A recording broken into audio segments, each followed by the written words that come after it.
on its front page. MTN business partners graphic to deliver trusted business intelligence. The full story is on page 8 of this paper. Ghana can't solve climate crisis without waste infrastructure financing, according to the minister. The full story is on page 3. Special needs education now free. Government allocates 100 million Ghana cedi for implementation. That's a good one. I love that. On the front page of the Daily Guide newspaper, ex-NASCO boss sweats in BNI custody, denied access to lawyers. The full story is on page 3. That's Abdul Wahab Hanan.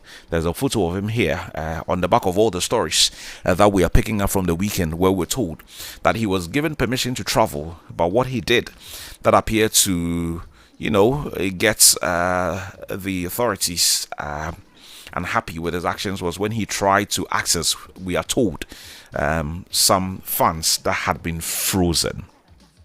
Also on the front page of the Daily Guide newspaper, there's a new Asante Hema who's been outlawed. Nanama Bunsu was outlawed yesterday. There's a photo of her here. Kwadwo Safo confirmed Krista Safo leader in will, and we're told that the will was read in court yesterday. There's a photo of him here. Nana Kwadwo Safo Akofna is now going to be leading the church going forward. Junior high school students slashed with machete for funneling seniors' breast. Hey! Oh, Gruma. The full story is on page 6. And Want to Me plea bargain extended to July 27th. It doesn't look like we're going to be having a conclusion to this matter. It was supposed to be on July 3. It moved to 10. It's now moved to 27th. Okay. The law is the law, they say. On the front page of the Daily Break newspaper, Mahama sets 2 days for national general cleaning in flood-hit regions. NDC faces accountability test over Ejari audio on na call you. Okay. I knew somebody was going to ask me this question at some point. I've seen your message. Prosper, I've seen your message. You like holidays. You people like holidays. So you want to take 10th off for cleaning. I'm not sure. Prosper, I'm not sure. Go to work. Go and make some money. I have my doubts. We want to clean, yes, but that's a very interesting one. If we say we're going to be cleaning all of these flood-prone areas, who is going to clean? Because we have to go to work. It's a working day. So what? Some will stay at home to clean. Okay, we'll figure that out, Prosper. Today is the 7th, so I'm sure by the 10th we would figure that out. Friday and Saturday, yeah. If it was Saturday alone, like we've been seeing in the past, yes. Saturdays, a lot of us do not work. But people still work these days. People go to school, people do all kinds of things. So let's see how that will play out, Prosper. Also on the front page of the Daybreak newspaper, you have Larry Dugbe appeals contempt jail, calls, he was sentenced to jail, I recall, a couple of weeks ago. Audit Service Board member grabs over 1.315 million cedi sole source contracts. Hey, say yeah. Anyway, on the front page of the Spider newspaper, flat of shame, who feel the cry? Pring Park demands radical overhaul of Ghana's urban planning system. There's a photo here of the president, David Tamaklo. Rail revolution begins. Ghana seals first cargo deal to cut port chaos and boost profits. The full story is on page 6. We want trains to carry human beings as well. It's not only goods. So now that we have a train to help with the goods here and there, if we can do that for the human beings as well, because 80 years ago we had this, so it's not new. 80 years ago, 70 years ago, we were moving goods from Accra to Kumasi to Takrady, so it's not new. So we want to, now that we've gotten that one back, can we also get the ones that will take the human beings from Accra to Kumasi and Accra to Takrady and all of those towns on that stretch? So I pick a train and I can alight at Nsawam, Kedi, Asamai, go to all of those towns, Konongo, and then end up in Kumasi. I can't wait for that one.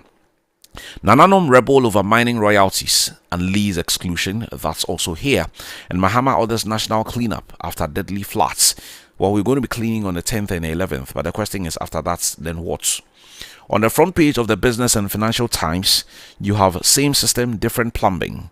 Water for Damai also here. This is coming from Goldfields. Hey, Goldfields are doing the most, trying to get a new renewal. They are supporting everything. Anyway, we'll see.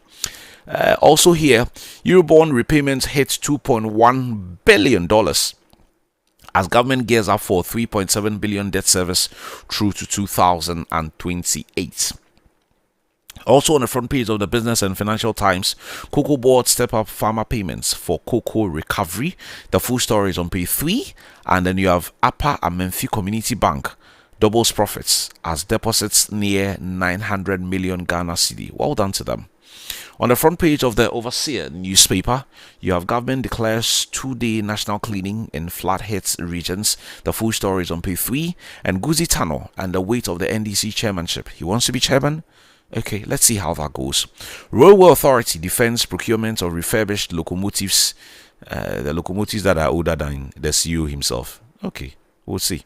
On the front page of the Daily Searchlight newspaper, IAP, GRDA CEO clash over new trains. And you have Hanan's arrest based on frozen bank accounts claim. That's comical, according to Godfred Dami. Ghana's security agency's biggest rights abusers of constitutional and human rights, according to Justice Abdullahi. That story is here. The National Enquirer has on its front page, NPA cautions fuel dealers. And Ghana Exim Bank joins UN Global Compact. That's also here. Also on the front page, Mahama Cares Tamale Teaching Hospital Titan partnership. They should make sure they don't pay for dead bodies for 26 months. That's very important. And Julius Debra celebrates a home festival with chiefs of Achim Ebuakwa. National Prayer Day, not response to floods. Elvis Efrie Ankara clarifies here. Let's move on to other papers this morning. On the front page of the Dispatch newspaper, Veep Nana Opoku-Agyemang likely to contest for the 2028 NDC flag bearer slots. I thought papers were reporting only last week that she said she wasn't interested. Okay, let's see. Maybe she's had a change of mind. Also on the front page of the paper, please remain steadfast in challenging circumstances. Reverend Stephen Wengam, the General Superintendent of the Assemblies of God Church, says so. He's also the chairperson for the Immigrations Board. So we will remain steadfast, sir. Paul Afoko is the unifier the NPP needs now. Former NPP flag bearer aspirant says so. Paul Afoko wants to be chairman of the NPP again. Let me get to the Archives. The Archives newspaper. Junior high school student suffers cutlass wound after fondling senior's breast. Hey. Also on the front page of the paper, GNPC abandons $14 million Elembele Hospital project. Management opens forensic audits amid chop claims. Yeah, they will blow money.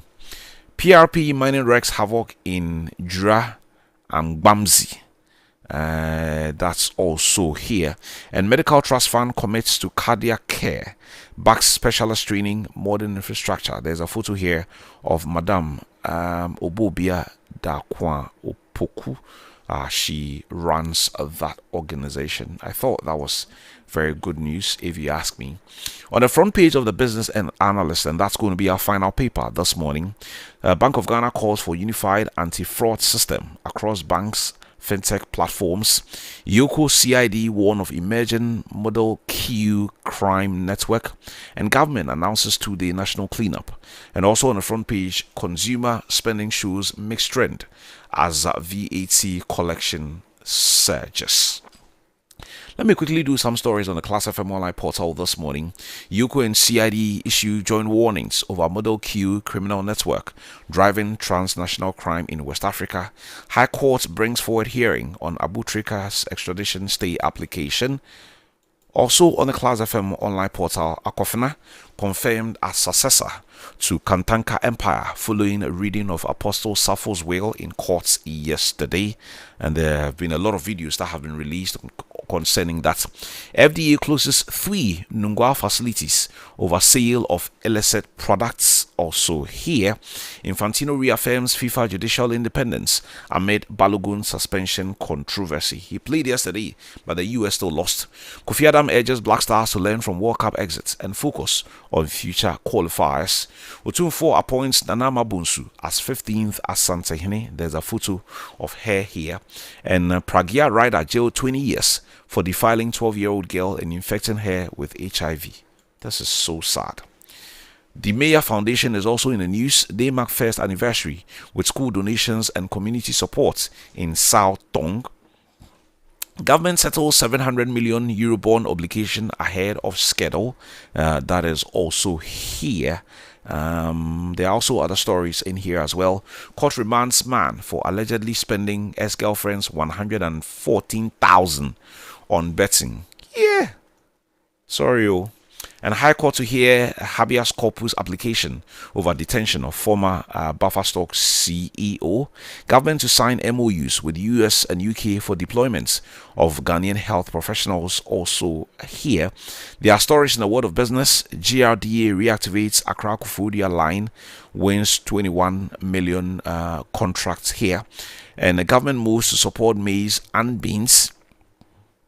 Also here, government seeks land in Achim Ebuakwa for the opening of the biggest oil palm factory, we are told. There are stories in the world of showbiz, and there are a lot of stories in the world of sport as well, and many have to do with action concerning the World Cup. Everybody, we're gonna do our best to make you holler, make you scream.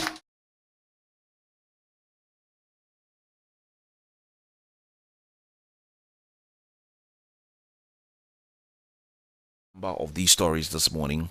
On the High Street Journal, you have 1 tomato, 10 Ghana cedi. The price shock forcing Ghanaians to rethink dinner table. There's a full story here by Makida El Husseini. And can digital finance unlock Ghana's SME growth? UN backs new push to expand access to credit. And global climate is looking for new destinations. Ghana wants to be one as far as capital is concerned. That is also here. Your fraudulent and inflated passenger claims are straining airline baggage compensation processes, according to analysts. Ghana Stock Exchange rebounds after sharp midweek sell-off as financial stocks continue to lead 2026 rally. While BOG's OMO bill rate is winding down, T-bill rates are rising. What does this mean for you? And oil extends losses as OPEC raises outputs and Hormuz flows normalize. That is also here. Taxi fares not rising as ride-hailing competition tightens grip on markets. Former NAFCO boss arrest points to growing fear of another Oforiatta exit, also here. And we tell you how Strait of Hormuz might have impacted inflation. There's a full write-up there, especially on that of tomatoes. Tomatoes is a big deal here in Ghana, and there's a full write-up on that. So you can make your way to the Class FM online portal or the High Street Journal and get to read all of these stories.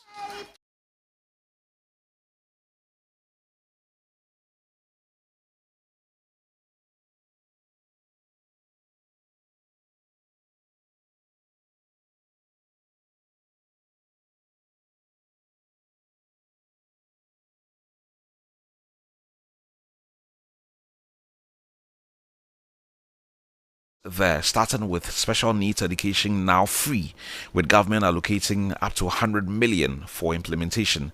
And the story is by Severius Kalideri. There's a photo here of the Minister of Education, the Honorable Haruna Idrisu, a member of Parliament for Tamale South. I read. Now, special needs education for persons with disability in the country is now free. The Minister of Education, Haruna Idrisu, has announced the initiative forms part of government's journey towards the provision of inclusive, quality, and equitable education in the country. Now, subsequent to the amendment of the Ghana Education Trust Fund Act by Parliament, Mr. Idrisu gave an assurance that it will be funded adequately by Get Fund. Free education for persons with disability would cover tuition, accommodation, and assistive devices, even at the tertiary level, with the cost of basic and secondary school education already covered by the state. Quotes, in the 2026 budget, the Get Fund, an amount of 100 million was allocated for the implementation of free special needs education for persons with disability. The Get Fund Act 581 thus gives me the power and mandate as minister to issue policy directives. Mr. Idrisu announced at a press conference to officially launch the free special education in Ghana.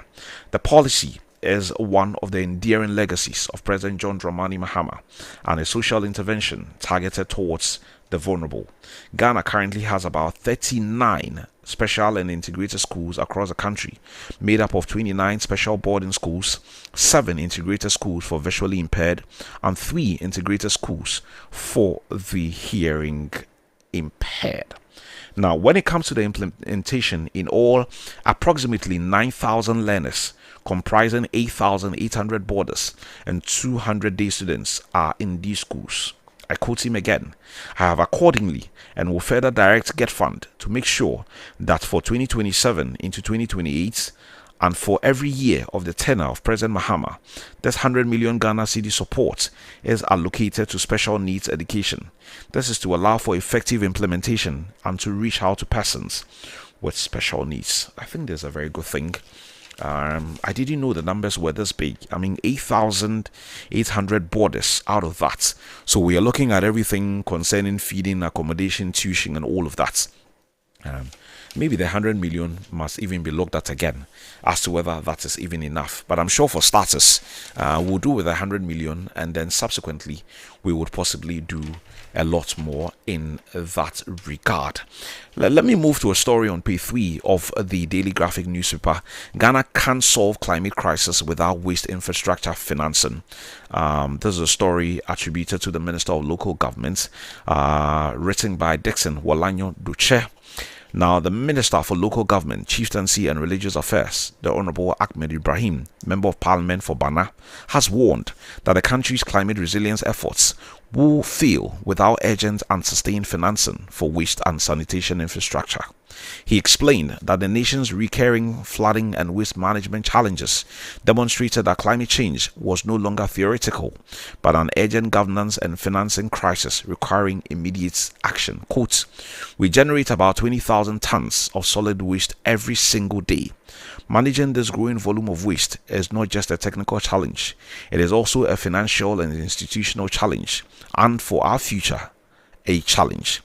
Yet, beneath these challenges lie tremendous opportunity to build resilience, circular economy that creates jobs, protects the environment, and improves public health."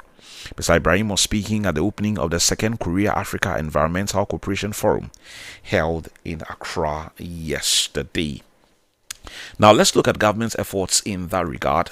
The minister disclosed that the government was advancing a national sanitation fund to provide predictable financing through blended capital involving public resources, private investments, and development partnerships to support landfill development, transfer stations, recycling plants, and modern waste treatment systems. And the story goes on and on and on. Those four things mentioned in this story are very, very important for me. The landfill developments. For those of you who are familiar with Boom, that enclave over there, years ago, there used to be a massive landfill site there. Obviously, the number of people who used to live in that enclave is not like we have today. The last time I inquired about that facility, I was told that the place is full. It's even been covered. And some residential units are even springing up there. When I look all over Accra, I don't recall coming across any site that was as huge as the Kpone landfill site. Now we are generating a lot more waste. I wonder where we are taking them. For those of you who leave home at work, or who close very late and you're making your way home, I'm sure you see all of these Aboboya cars carrying loads of garbage. To be honest, I have no idea where they are taking them. I remember somewhere in 2013, I visited the Accra compost plants. I think it's owned by Zoom Lion in 2013, and I remember at the time the managing director of that facility was one engineer, Urura Safo. I remember him very well. And I remember he engaged the media on plans the organization had to improve a thing or two. I am told that today when you go to that area, 2013 is about 13 years ago thereabouts. I'm told that today when you go to that area, I mean, a lot of the lands not too far away from that area has been sold. So I don't even know whether they have plans of expansion and all of that, and where we are likely to keep this. The other day, I saw a video in Singapore. It is a very small city-state, and they generate a fair bit of wastage as well. But what they have done is that they have found a means to turn around all of that garbage to produce some bit of electricity and use it for other purposes as well. Here, I honestly do not know what the plan is. I honestly do not know. Every now and then I hear of some new things. I hear of some new ideas. But 20,000 tons every single day, we could do so much with that. So much. I am glad that the minister talks about investment in that area. Government will put in some money, I am sure. Not too long ago, we used to have a ministry dedicated for sanitation. Unfortunately, that ministry was rocked with a lot of negative stories. A lot of negative stories. All of us are here. We are familiar with all of these stories. I do not know how much government intends to commit to that area. But government together with private sector, I am sure, can do so much. We can say all we want about organizations like Zoom Lion, and I'm told there are over 20 companies in that space operating in Ghana. But of course, Zoom Lion is a very popular one. All of them are spending a thing or two. The other day, when Zoom Lion held a presser concerning what they were doing, this must be somewhere last year, they have expanded their tentacles into so many countries on the African continent and are doing great. We can say all we want about a greater chunk of the contracts going to the organization. But if they have what it takes to do a good job, why not? Why not? I'm not here to lobby for them. I don't work for them. But if they have what it takes, we are here. We know whether they have what it takes or not. There will be issues that have been raised in the past concerning how much of their funding goes to the people who work for them. And I remember that famous 250 Ghana cedi argument that went against them. Maybe if they can look at that side of the conversation as well and tie that in with their expertise, I'm sure people may speak in their favor and possibly get them in getting a number of contracts again. Because to be honest, it's very difficult to say they were not delivering. It's very difficult to say they were not delivering. Today, we see the dust, we see the rubbish all over the place. I leave home every morning at dawn to come to work, and I used to see them. Their blue uniform and their reflectors. We all saw them early morning on especially the major roads. I don't know about the minor ones, but at least the major roads that I used in coming to work, I used to see them. And it's fair to say that they were doing a good job. Now I don't see them. It's obvious that they have lost out a number of contracts. And it's also obvious that a number of these contracts have gone to the local authorities at the local level, whether it's at the DC level or whether it's at the MC level. As to whether they are doing a good job, we are all here. If they are doing a good job, we will know. It doesn't look like they are doing a good job because we are still stuck in a lot of filth. We all saw the videos from last week's rain, the videos especially from Alaju. It was an eyesore. The filth that was captured on video in that galley was sad. And you're asking yourself, so people actually dumped all of this in that huge gutter. People actually did that. And it's a shame on all of us. As for the recycling plants, like I mentioned, I know of the Accra compost plants. If there are some private ones out there, maybe I'm not too familiar with all of them. But if we could have a couple more to just recycle rather than just dumping and causing a lot of public health wahala. When the videos emanated, was it last week or last 2 weeks, of a chain of aboboyas making their way to Wejagbawi, to the site over there. It was such an eyesore. The public health challenge that caused. In Ghana, we take a lot of things for granted.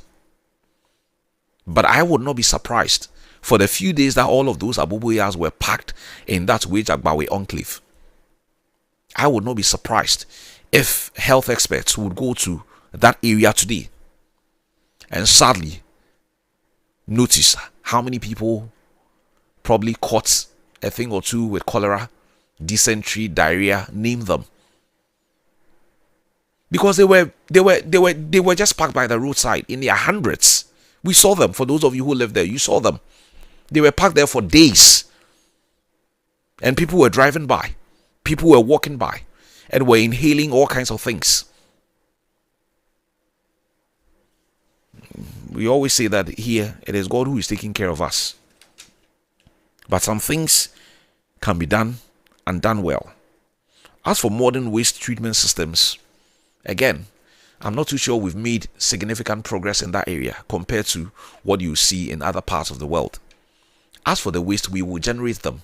As long as there are more people, and as long as there are all kinds of products being manufactured every single day, and there will be waste. That's not in doubt. The population all over the world is increasing every single time. It is not declining. Yes, it may be declining in some countries. If you go to Japan, for example, population is declining, but it doesn't mean that the population is not high. Japan alone has a population of somewhere around 127 million. Africa's population is rising. We are somewhere around 1.4 billion now. Ghana's population has been rising since. As a little child, we were around 50 million thereabouts. Today, I'm told that we are in excess of over 30. In another few years, it will be 40. In another few years, it will be 50. So as for the garbage, we will be generating them. But as to whether we would look for money and build some modern waste treatment facilities, only time will tell in that regard. There's also a story here on page 3 of the Daily Graphic with CSOs calling for suspension of firearm license revocation directive. A story by Joshua Bediako-Kumsen. Let me read excerpts of that story as well. Now, a coalition of civil society organizations has urged the government to suspend the blanket implementation of the recent directive revoking civilian firearm licenses and replace it with phased, well-coordinated revalidation processes backed by clear legal and admin guidelines. The coalition, made up of the Jatike Center for Human Security and Peace Building, the Citizens Network for Peace and Security in Africa, and the Journalist Network for Peace and Security, said while it supported stronger firearms regulations, the current implementation approach risked creating confusion, undermining public trust, and underwhelming state institutions. The story goes on and on and on, and we've discussed this a number of times. I remember, was it somewhere last year, God bless his soul, Dr. Kwame Dwomoh-Agyemang telling us that's a huge chunk of arms, I recall, from the Defense Ministry's space had literally disappeared, for want of a better expression. Where these arms end up sometimes, only God knows. I don't need an arm for anything. I believe the state can provide adequate security for all of us. People may need it for one reason or the other. It's up to them. For all kinds of security purposes, it's up to them. But there should be regulations to ensure that even if you want one to do a thing or two, it will be managed and it will be used properly. It shouldn't be a case of this ending up in the hands of people and literally messing up with them. It won't help any one of us. There's an opinion piece written by a very fine gentleman who's always been writing a thing or two in a Daily Graphic. For those of you who read Rodney's Potpourri, he's reading a very fine piece about the flooding here again. I don't want to say people are getting tired of ideas, but we know them, Rodney. We know them. We know what we have to do to ensure that our cities, even if the rains come intensely. Last week we were told that the rains that came was 169 millimeters of rainfall, which is huge. But it's really up to us if we want to experience floods or otherwise. Can we clean our gutters? Can we build wisely? Can we ensure that at the district and at the municipal and the metropolitan level, we don't have situations where licenses are given out anyhow? And we have done that over the years. We have done that. We have given out licenses anyhow. People are built in places where they are not supposed to build. But because they are powerful and influential people, the buildings are there. Yesterday, David Senna told me that they were building another villaggio. We have seen it. It's by the roadside. They cannot hide. All of these new estates that are springing up all over the place, we have seen them. A lot of them have been built on waterways. Go to the Ramsar sites. Some of them were even whaled. We are here. We saw all of them. Most of the time, what we do is to speak a lot of English and not deal with the problem. Maybe going forward, we might begin to deal with some of these issues. The back page of the Daily Graphic has an interesting story. There were some who said Carlos Queiroz was leaving, but the editor of Graphic Sports, Maurice Kwanzaa, who is in Kansas City, is reporting that Carlos Queiroz could be set for a contract extension. Let me read excerpts of that story before I look at a story or two in other newspapers. Graphic is reporting on the back page that highly placed sources indicate that government is considering extending the contract of Black Stars head coach Carlos Queiroz following his relatively impressive performance with the Black Stars at the ongoing 2026 FIFA World Cup. Notwithstanding the anticlimax of Ghana's fifth World Cup campaign, the team improved performances under Queiroz in less than 2 months, and as a result of that, he appears to be very high on the radar. Well, we all saw the games. In Ghana, we have over 2,000 coaches, 2 million coaches, maybe 30 million coaches. Everyone has an opinion on what we should do as far as our national team is concerned. Everyone has an opinion, including me. We saw the performances ourselves. I'm not too sure if going forward we need that kind of manager. That's my personal opinion. With the quality and the talent that is available to our team, they shouldn't be held back. I believe that we need a manager who plays a lot more offensive football. Of course, there will be a fairly defensive, system depending on the opponents, but we shouldn't be overly defensive. I mean, in the 4 matches we play at the World Cup, it was as if we were defending to go and win something from the skies. I'm not too sure Mr. Carlos Queiroz is a coach to take Ghana to the next level. That's my personal opinion. But hey, I'm not the one who does the hiring. So let's see how it goes, whether he gets the job or whether we look for someone else.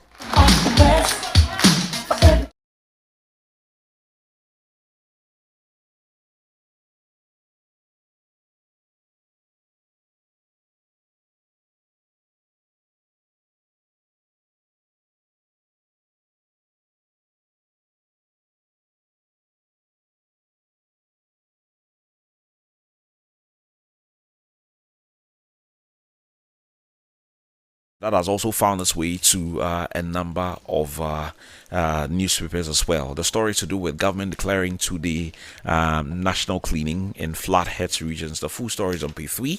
I'm going to be reading excerpts of that story by Hamdia Mohammed. And yesterday I saw a full release on the page of Minister for Government Communications Felix Kwame Fosu. Now, President John Dramani Mahama has declared Friday, July 10 and Saturday, July 11th, 2026 as National General Cleaning Days in the 7 regions affected by the recent floods as part of efforts to prevent a recurrence of the disaster and restore environmental sanitation. The exercise, being organized under the auspices of the Post-Flood Mitigation Committee, will be held under the theme Our Actions, Our Future, Cleaning Ghana After the Floods. The announcement follows the June 29, 2026 floods, which were triggered by hours of torrential rainfall that inundated large parts of Accra and several other communities across 7 regions. The floods claimed several lives, displaced hundreds of residents, and submerged homes, businesses, and major roads. The disaster also exposed the scale of poor waste disposal and blocked drainage systems as floodwaters carried tons of plastic waste, refuse, and other debris from drains, waterways, and streets.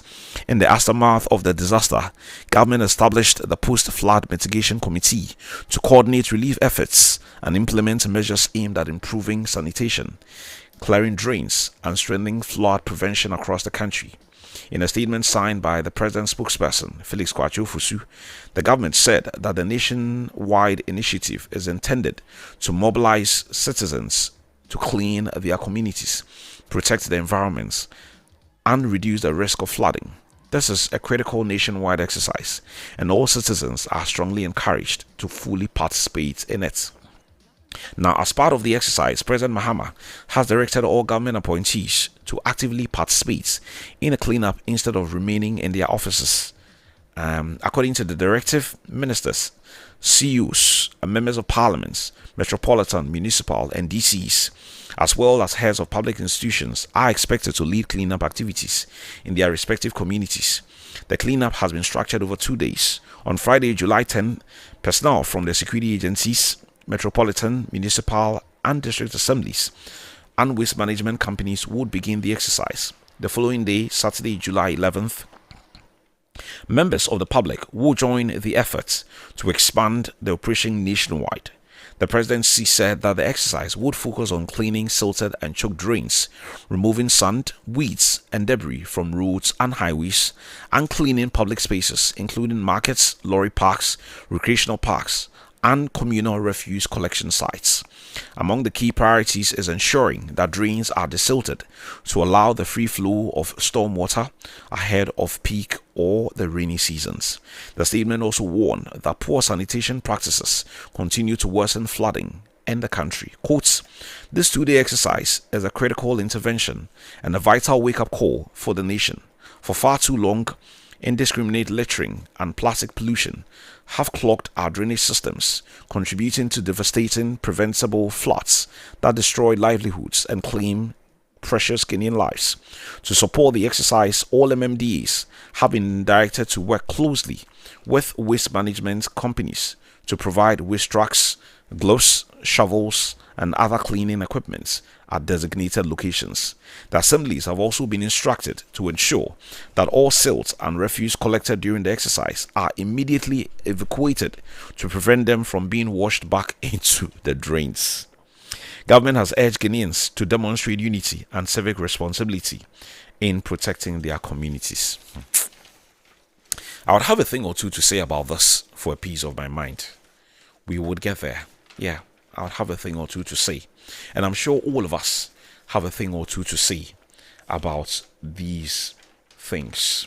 Yeah, all of us have a thing or two to say about these things. Let me quickly look at other newspapers this morning as well.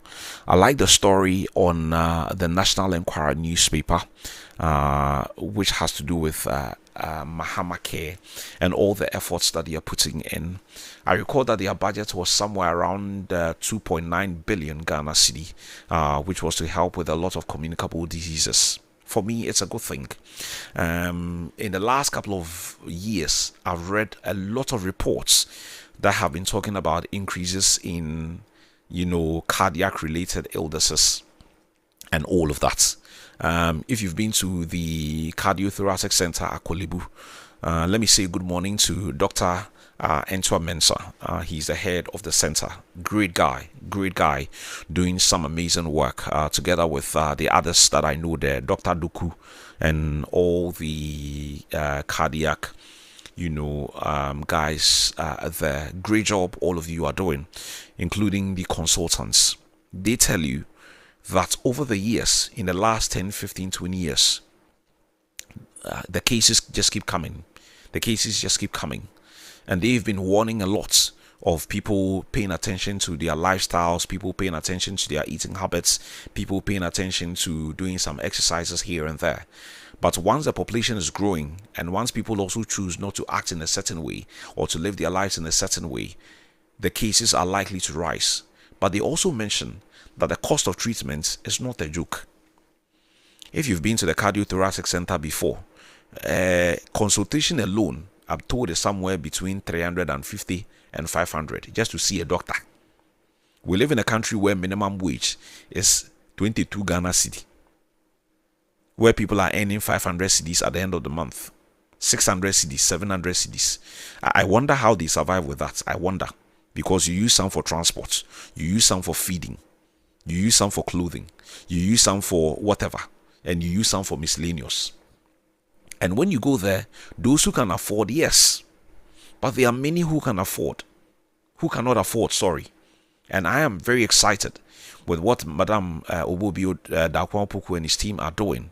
Going around and looking at opportunities to help, especially in this area. I just wish a time will come where if somebody has to undergo any kind of treatment at the cardiothoracic center and the person has to pay, let's say, $5,000, $10,000, $20,000 for a surgery and stuff like that, maybe the facility, maybe the organization, Madame Obobio's organization will take, let's say, a certain percentage. But it also doesn't mean that we should be living our lives anyhow. Exercise when you can. Cut out on the junk if you can. Drink loads of water if you can. Do away with all the processed food if you can. Throw them out of your kitchen. Throw them out. Don't even keep them there for somebody to come and use them. Throw them out. You visit people, you visit friends in our homes. We see all the processed food. We see all the junk, and you think you're living good. You are dying slowly. Look at our foods that we eat, our foods that we consume. Plenty junk. And strangely, they are also very expensive. I don't want to mention any particular food, but we know the foods that are junk. Do away with the waste. And every now and then, yesterday I took a photo of something that I want to share as part of this story, because I saw the story on an online portal yesterday. Every now and then, if you can, it shouldn't even be a case of if you can. Every now and then, try this. This is my own little help. Every now and then, if you can, and if you want to live well and to live long and not be spending a lot of your money and a lot of time in your hospital, try this. Do away with the chips. All of those chips in any way or form. It contains a baggage of salt, which is not good for your body. Do away with them if you can. Do away with the sodas. Sugar and coating, do away with them. They won't help you. If you have an idea how much sugar goes into some of these sodas, when you see the can, you kick it away. Do away with them if you can. Do away with the candies. Too much sugar. And throw them out of your house so that your children would not eat it. You think they are young. They will grow and by 30 they have diabetes and you don't understand. Their system is full of sugar. Throw them out. Don't be buying candies for them. Give them the tubers. Give them the fiber foods. And give them water to take to school. They won't die. If you can do away with the cookies, all the better. If you can, do away with the cookies. I know that is tough for a lot of people. They like their cookies. They like their biscuits. But if you can, maybe once in a while. Now the bakwe chow. But don't be feeding on it morning, afternoon, evening, night. If you have time, every time you buy them, go and read the ingredients there. You stop buying it. If you can do away with the ice creams, yeah, it's nice. You go out on a date, you like the ice cream. Yeah, once in 2 months or once in a month will not kill you. But some of you is like your daily bread. If you can try and do away with, I learned something from Bishop James Sarr. Yeah, Bishop, that's his name. The bishop at Christian Action Faith Ministries. I learned something in an interview I watched of him, and he said he's not eating fried food in over 30 years, and he's 72 going to 73. When you look at him, he looks like he's now 50 or even less. He said he's not eating fried food in like 30 years because a lot of the oils. The other day I saw a video of Reverend Benson. I think he's at the Cedar Mountain Chapel, Assemblies of God, the one at Shiashi there, giving a very fine lecture on the oils that we consume in this country. And the local ones too, they are adding all kinds of things to it. If you can do away with the oils, if you can, it would help you. Stop eating after 8. These days, I know some people, even after 5, they don't want to eat. But you let's extend it. And don't eat a bowl of fufu and 2 minutes later you are going to bed. Eat at 5 so that by the time you go to bed at 8 or 9, the food would have digested properly. It is always better to go to bed on an empty stomach than to go to bed on a full stomach. Eat clean and healthy foods. Wash them thoroughly. Some of you buy the thing now, you put it in your mouth. Clean them. Workouts. Walk. You won't die. Some of you, even your house to the junction, you want to pick an Uber. Stop being lazy. Walk. Walk. If you can do very lengthy miles, do it. One of the things I like about big men in Ghana, big men in Ghana, let me do it that way. Big men in Ghana. After chopping our money, they don't want to die. So in the morning when I'm coming to work, I see them, a lot of them, especially in my enclave. I see a lot of them. Now they have become, some of them sadly, with the greatest of respect, they've become oversized. They become obese. You see them early morning, and some when they are walking by, see that they are suffering. Hey, they can't even do 2 steps at a time. But at least they are trying. At least they are making an effort. You too, you can do some. You don't have money like them, and you too, you don't want to exercise. You are broke, you are poor, and you are eating junk, and you don't want to exercise. Even the big men are exercising. You too do it. If you can do 5 times a week, walk. You won't die. Putting them out. Start small. Don't say you can't walk. Start small. You do 1K, then you do 2K, you do 3K, you do 4K, you do 5K. Before you realize you are doing 6 or 7K every day, 4 times a week, 5 times a week, it will help you. You won't die. If walking kills, our grandparents would not have given birth to our parents to give birth to us. I love the story of one of my uncles. Says when they used to go to school in a village of Asante Mampon, they walk for miles just to go to school. And like today's child, they can't even walk for 1K. They'll complain that they are legs. Anyway, there are lots of stories on the various newspapers. Grab a copy and read extensively if you so wish.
All of you very special people who were born on this day. If today happens to be your birthday, let the celebration start on WhatsApp number 0500,000 202 0500,000 202.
Yeah, she's noted for loads of stuff in the world of journalism. Said that the president at some point, she was born on this day in 1957. So Madame Gifty Afeni Dazi is celebrating birthday number 69. Birthday number 69 today. Happy birthday to him. Today also happens to be the birthday of former Chief of Defense Staff Joseph Boateng Dankwa. He was born on this day in 1947. So he's celebrating birthday number 79. He was CDS under President John Agyekum Kufuor.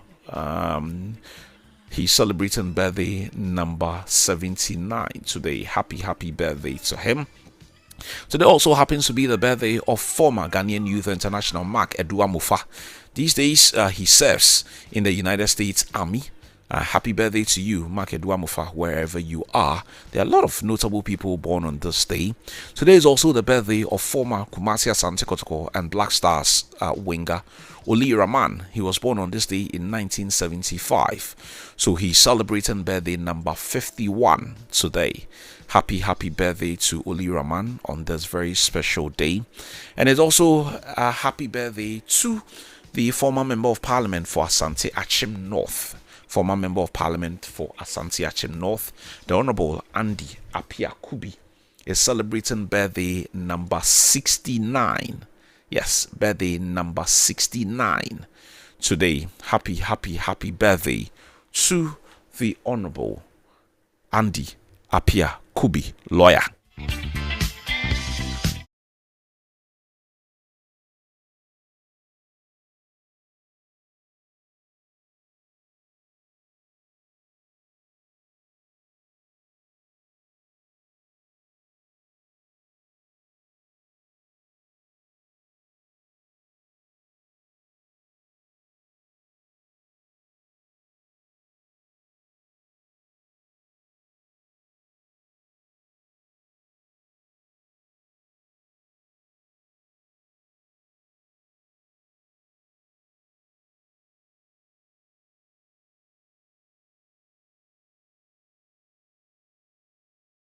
With a long list. I'll do my best to celebrate all of you on this very special day, the 7th of July 2026. Let me try to celebrate as many of them. But if you also happen to be celebrating your birthday today, you can send us a message on WhatsApp number 0500,202 0500,202. If you get those messages coming in, I will be celebrating you very shortly. 0500,202 0500,202. Internet. Anyway, it's a man-made stuff, so sometimes it would play up. Yeah, I'm trying to open my page and celebrate as many of them, but the internet will just not spare me. So you let me go for a quick break. And then when I return, I would celebrate all of you. This is Class 91.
Happy birthday to you, my former colleague Jahu Yan. Worked with the multimedia group all of those years ago. Happy birthday to you on this day. To you, Madam Evelyn Jima, you're also celebrating your birthday today. Happy birthday to you. To you, Mr. Frederick Kojo Edu, you're also celebrating your birthday. Happy birthday to you. To you, Mr. Benjamin Tete, it's another 365. I say happy birthday to you. And to you, Mr. Julius Adade, you're also celebrating your birthday. Happy birthday to you. And if you also happen to be celebrating your birthday today, let the celebration start on those platforms.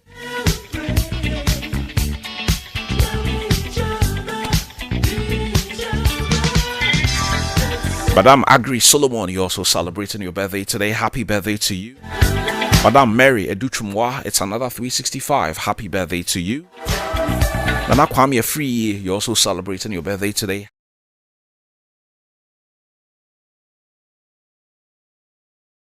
Matthew Bafo Inkum, it's another 365. Happy birthday to you.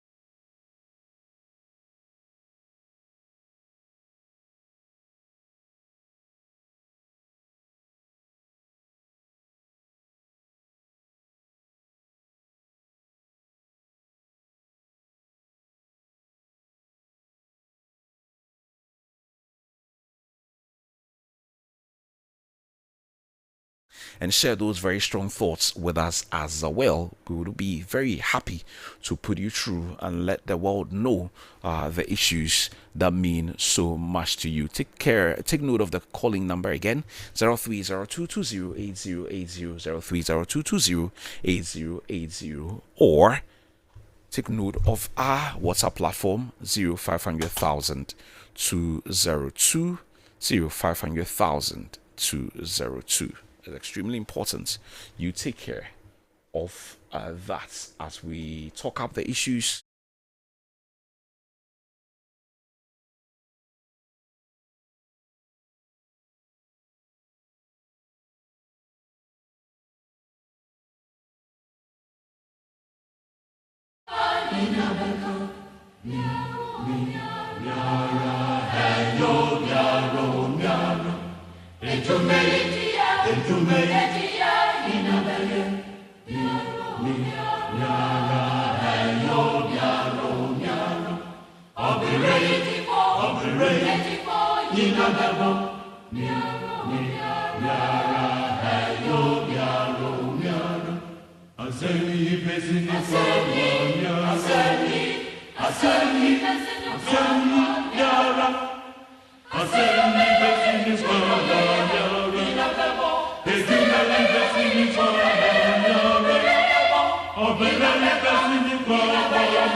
Well, I'm going to come your way with a piece of my mind very shortly, but before we get into all of that, we're standing by to come your way with a letter to His Excellency. Following the recent floods that claimed lives and destroyed property, it is a welcome initiative, and your directive for ministers, members of parliament, MMDCEs, and other government officials to personally lead the exercise is a good example of leadership.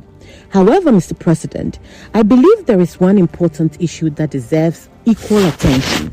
After we clean our homes, markets, streets, and drains, where do we dump all the refuse? This is a question many Ghanaians are asking. The truth is that Ghana has a serious shortage of properly planned and managed dumping sites. In many communities, refuse collectors struggle every day to find approved places to dispose of waste. Sometimes the waste ends up on open lands, by roadsides, or near water bodies, creating another environmental problem.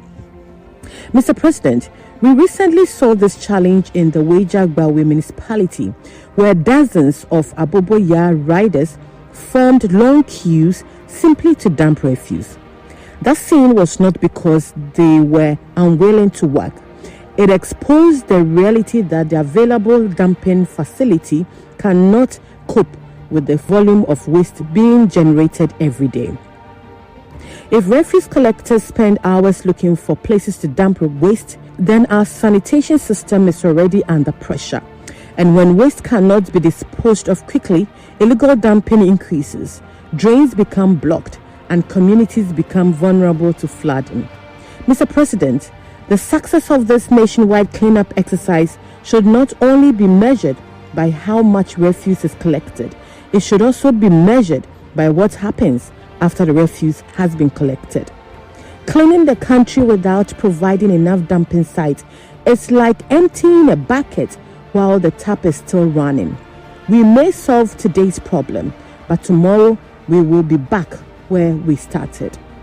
As your government leads this national exercise, I respectfully urge you to make the provision of more engineered landfill sites, transfer stations, and modern waste management facilities a national priority. At the same time, we must continue enforcing sanitation laws so that those who litter indiscriminately are held accountable. Mr. President, a cleaner Ghana will not be achieved through cleanup exercises alone. It will be achieved when we build a waste management system that allows every community to dispose of refuse safely, efficiently, and sustainably. I believe this is the lasting legacy we should pursue after the recent floods. Mr. President, thank you for listening. Yours faithfully, Class FM. Well, over to you, Your Excellency, President John Dramani Mahama, on this one.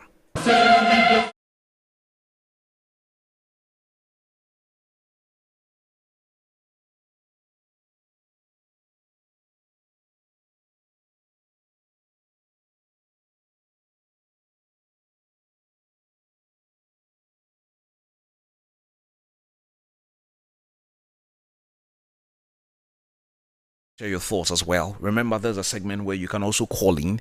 So take note of the calling number 0302208080, 0302208080.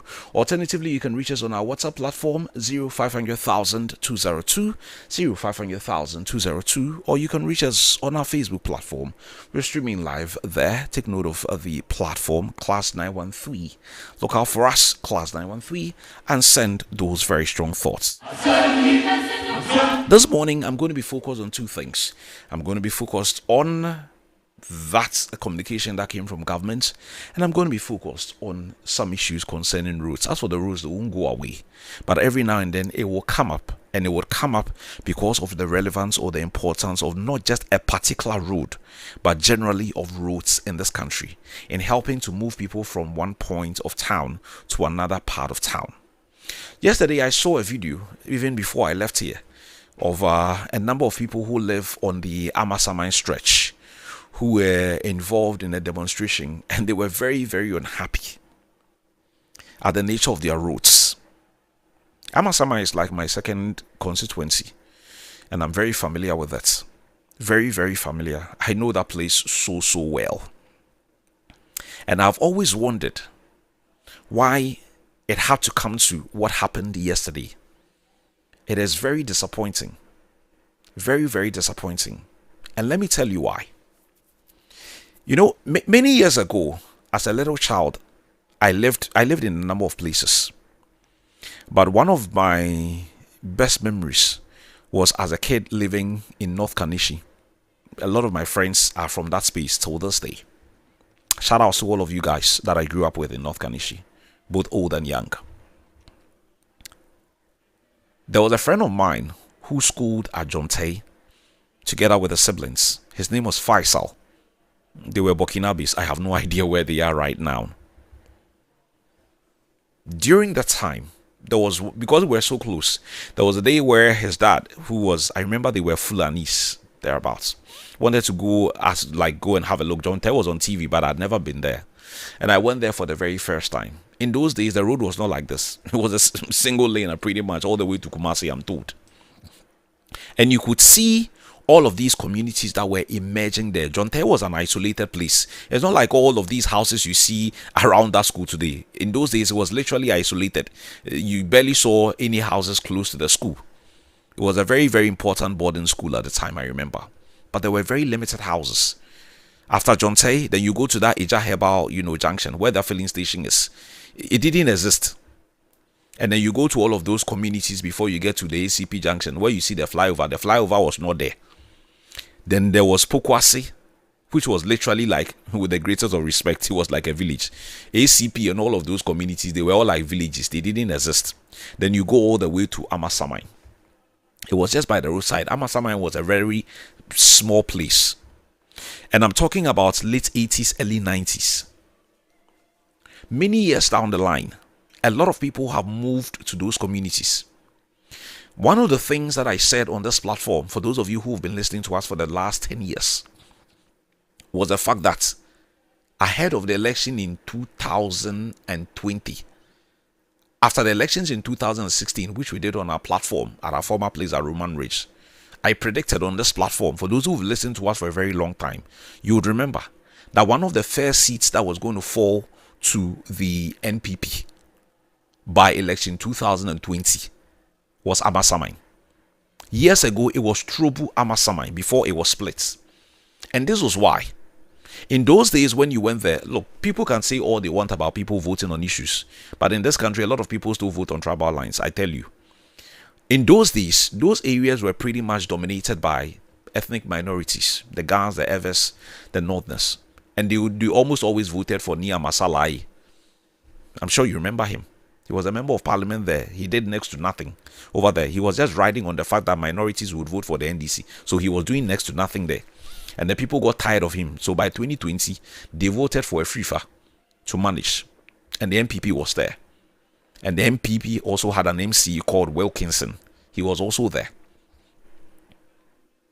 Most of the houses in that enclave and people who have bought the lands over the years are traditionally Akan people, especially my Kwewu people.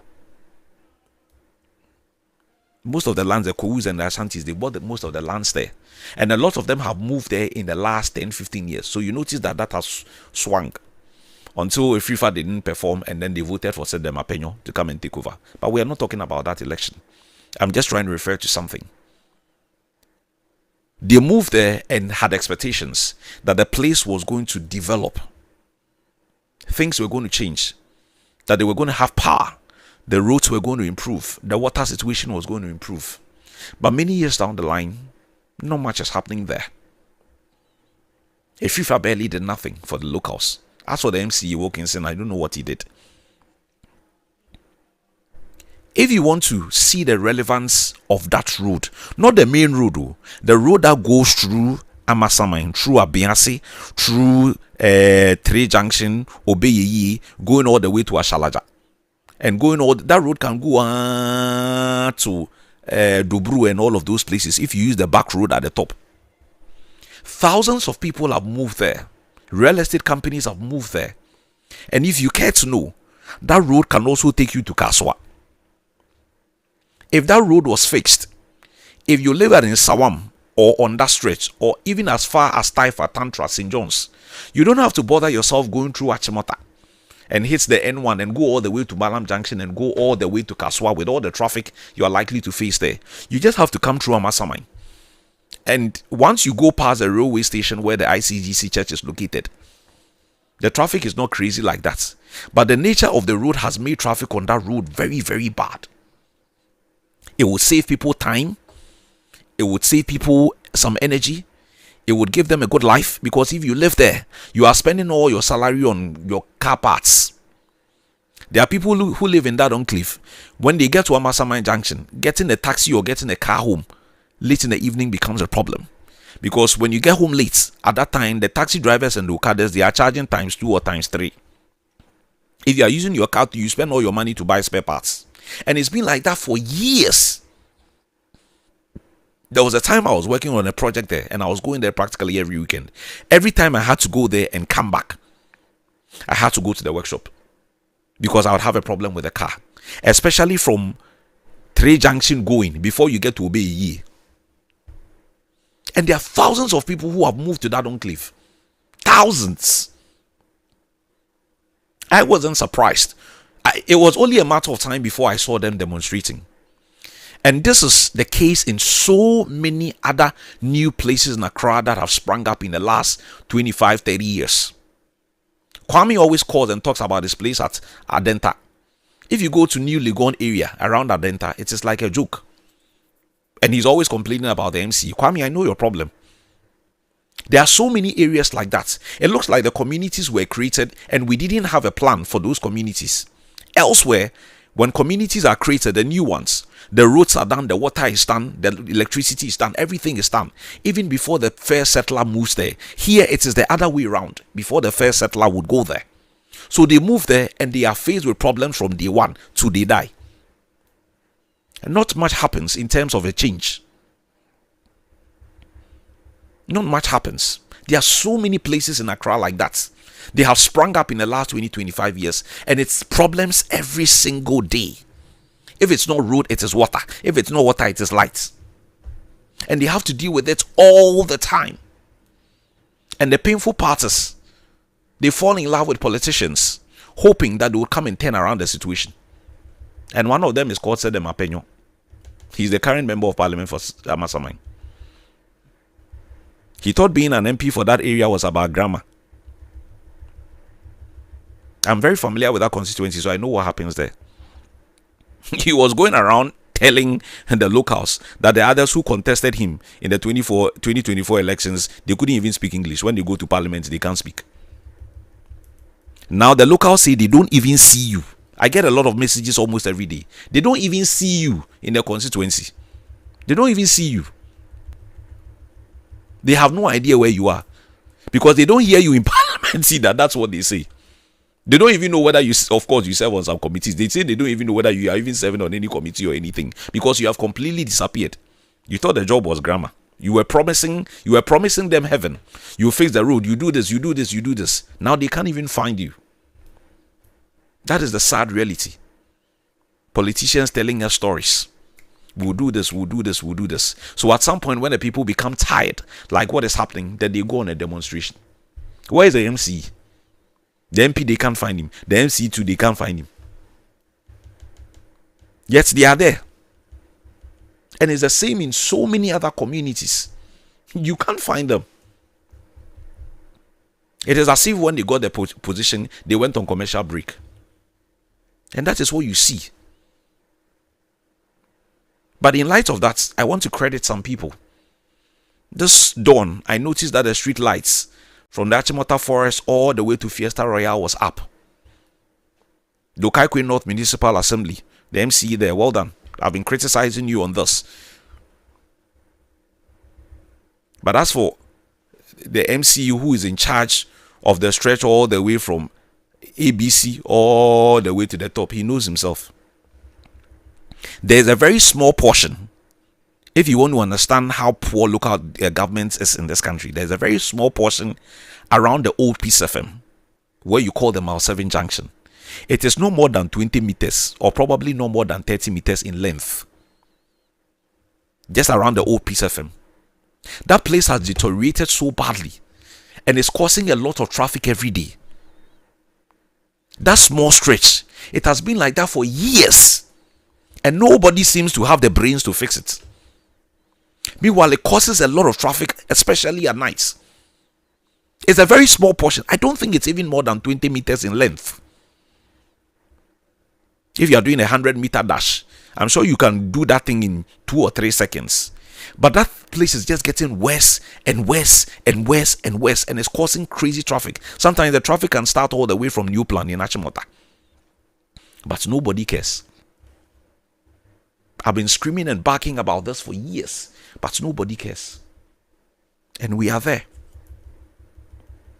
We are there. The last thing I want to talk about is a statement I saw on the government spokesman speech. Prosper, you go to work on Friday, you won't get a holiday. Yeah, you go to work. Cleaning is good. But I recall that President Obama visited Ghana, former United States President, the 43rd President of the United States, and said, here, one of the reasons why we appear to be behind is that we don't have systems that work. If you are over 30 or over 40, you'll be familiar with tankers. It was later on that I got to know that it was called town council. As a child, I thought it was called tankers. We're familiar with that.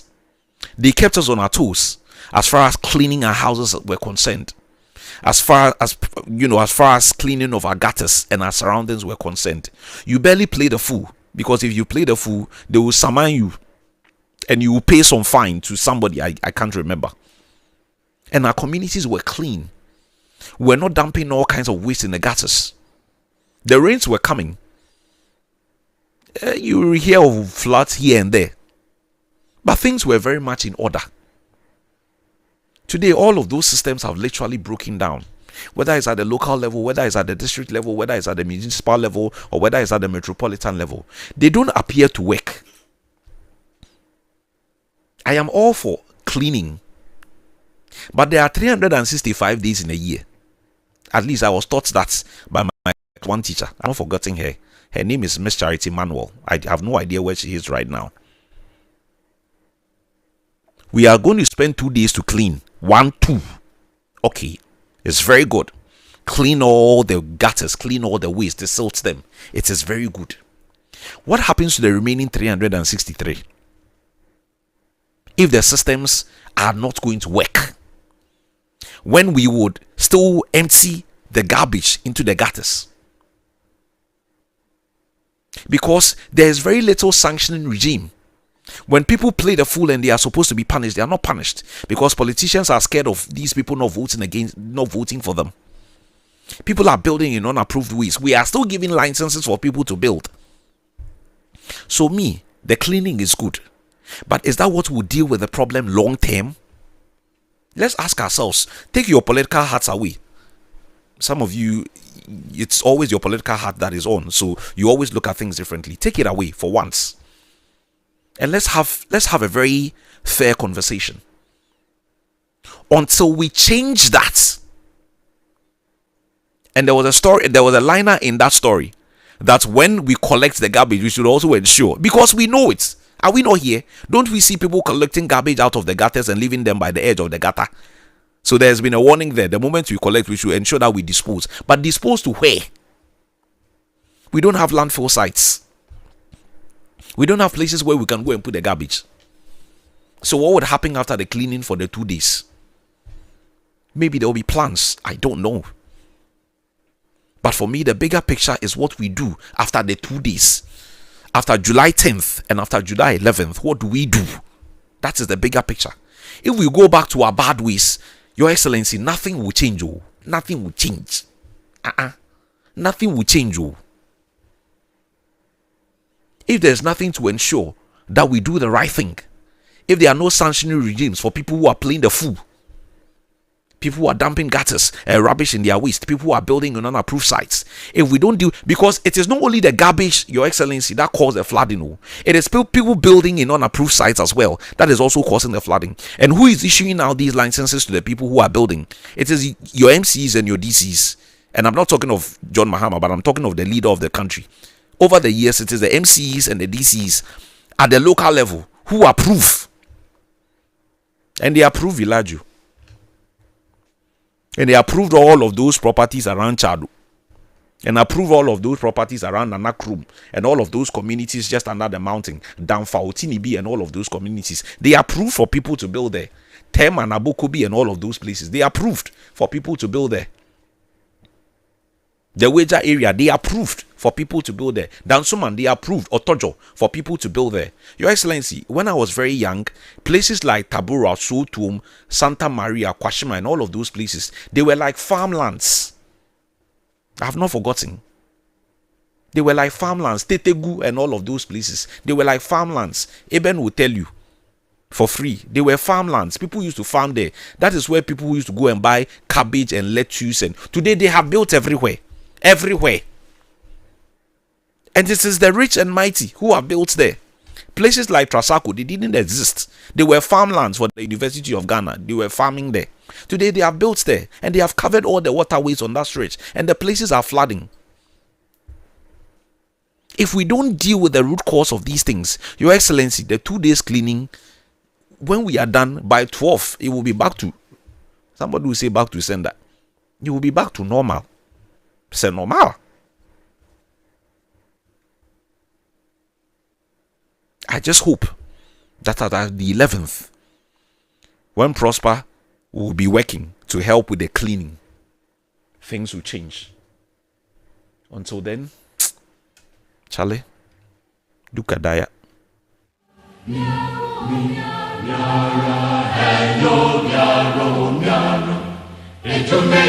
Well, I've activated the phone lines. Give me a call and share your thoughts with me. 0302208080. 0302208080. Call me and share those very strong thoughts with me.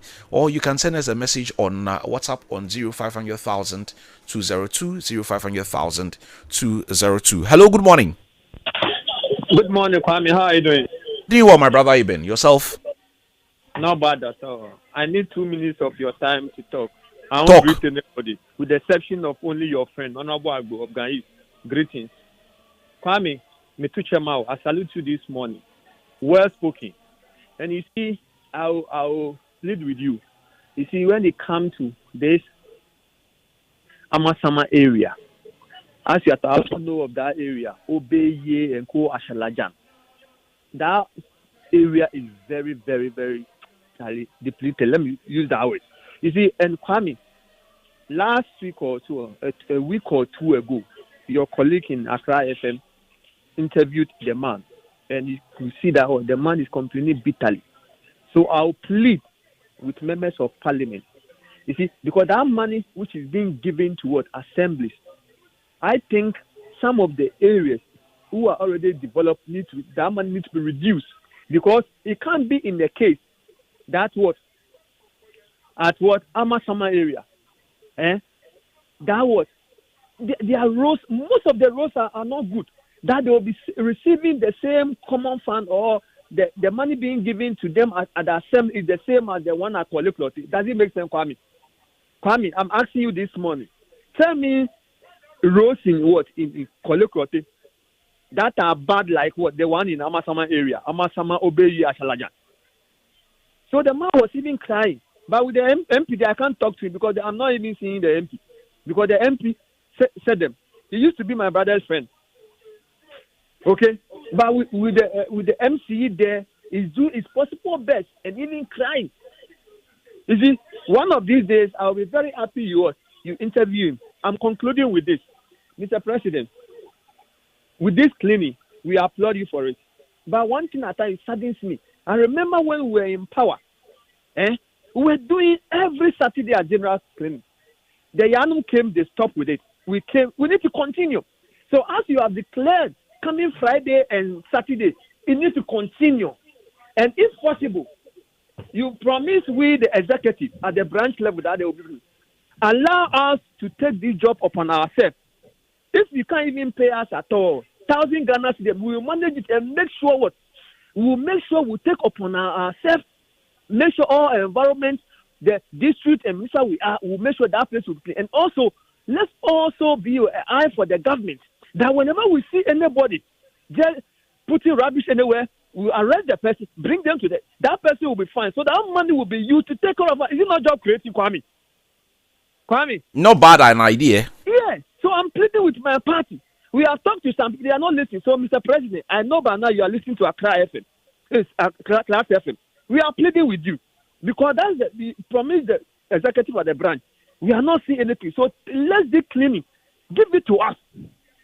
We will be policing and make it be the eye of the government. And I think it will help. Think about it. Have a good morning, Kwame. Have a good morning. Thank you very much, Eben, for calling 0302208080. Hello, good morning. Hello, good morning.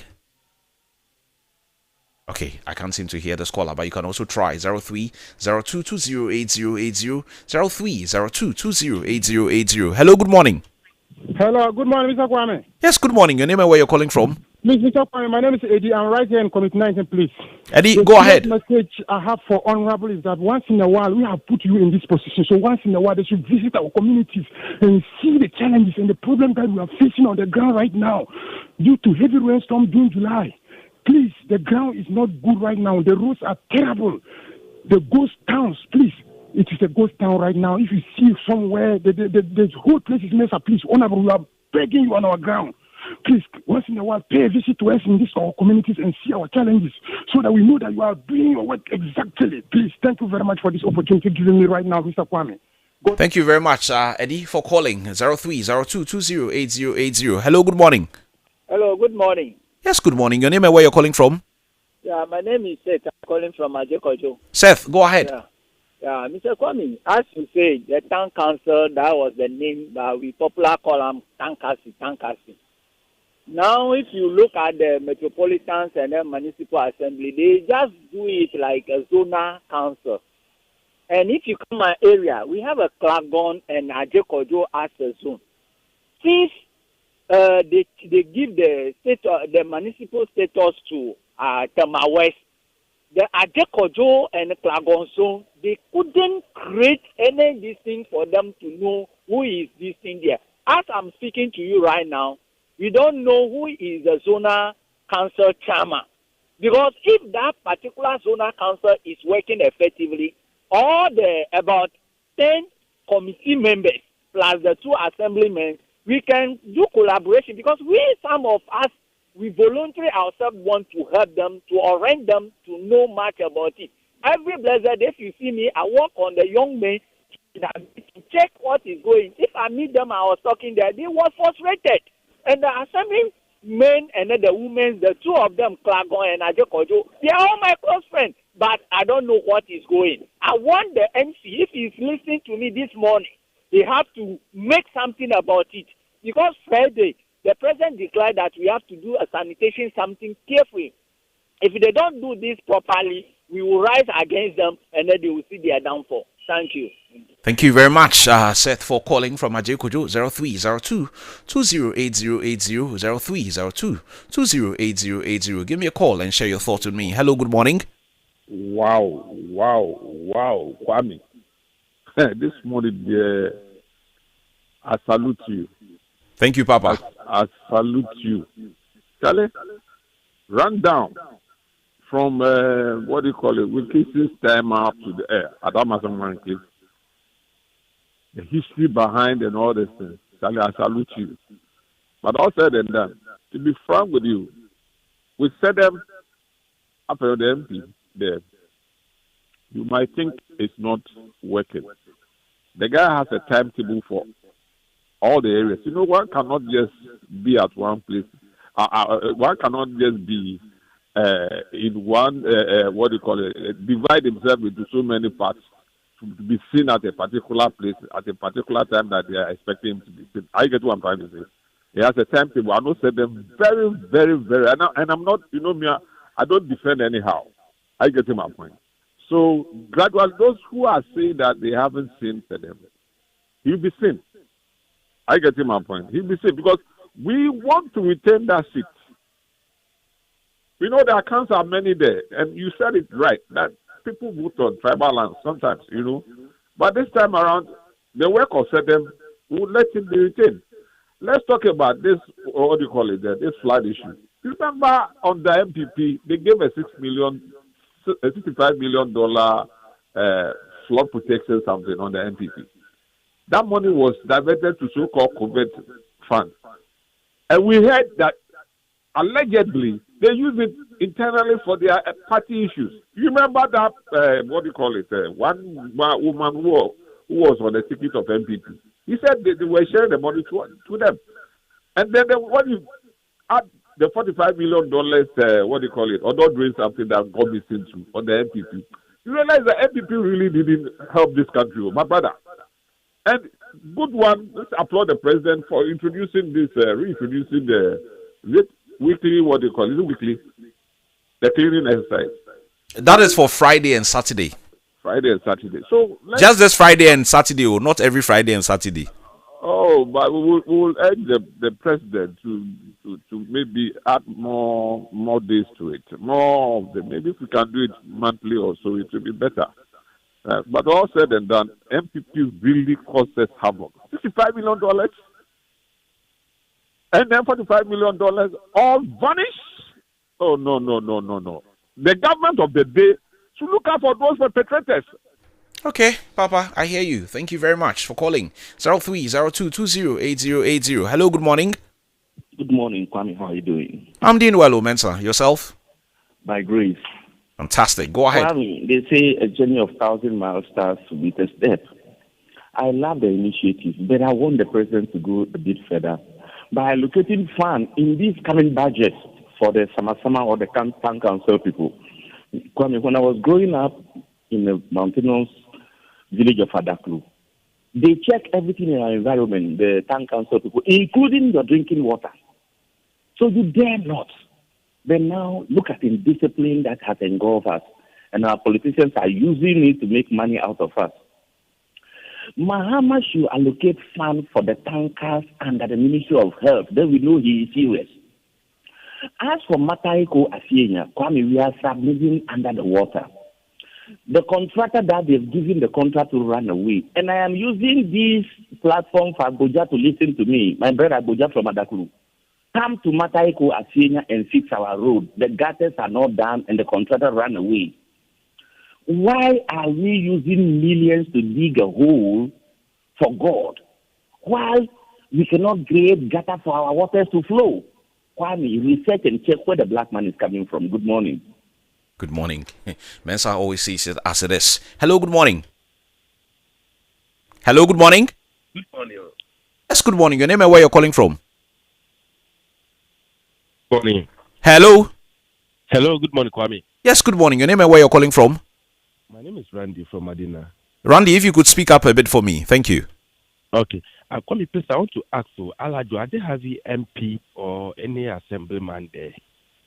I know the assemblyman, lawyer Halidu, and the MP is Ayaosu Central, so that will be Golden Boy.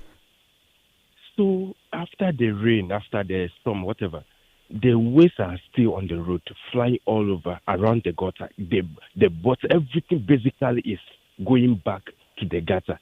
Can they organize any truck to collect the waste there? I mean, from the roadside. That place is choked and did it cause the traffic? When you read there in the afternoon, I mean, there's a traffic there. So why can't they organize any truck to collect the waste? I mean, the waste from the roadside. Actually, the rain has helped to bring out all those ones. At least do your best and collect them. They have to scream about it. And when we are from Alado overhead, we are going to the new plant station. Is it the fittest or those cars, whatever? They've taken the walkway of the route. Now they are parking their cars, repairing cars, everything. So basically, we are fighting for cars to use the same route when the walkway is there. Where can this happen? They've taken the pathway. Now yesterday I nearly got knocked by a car over there.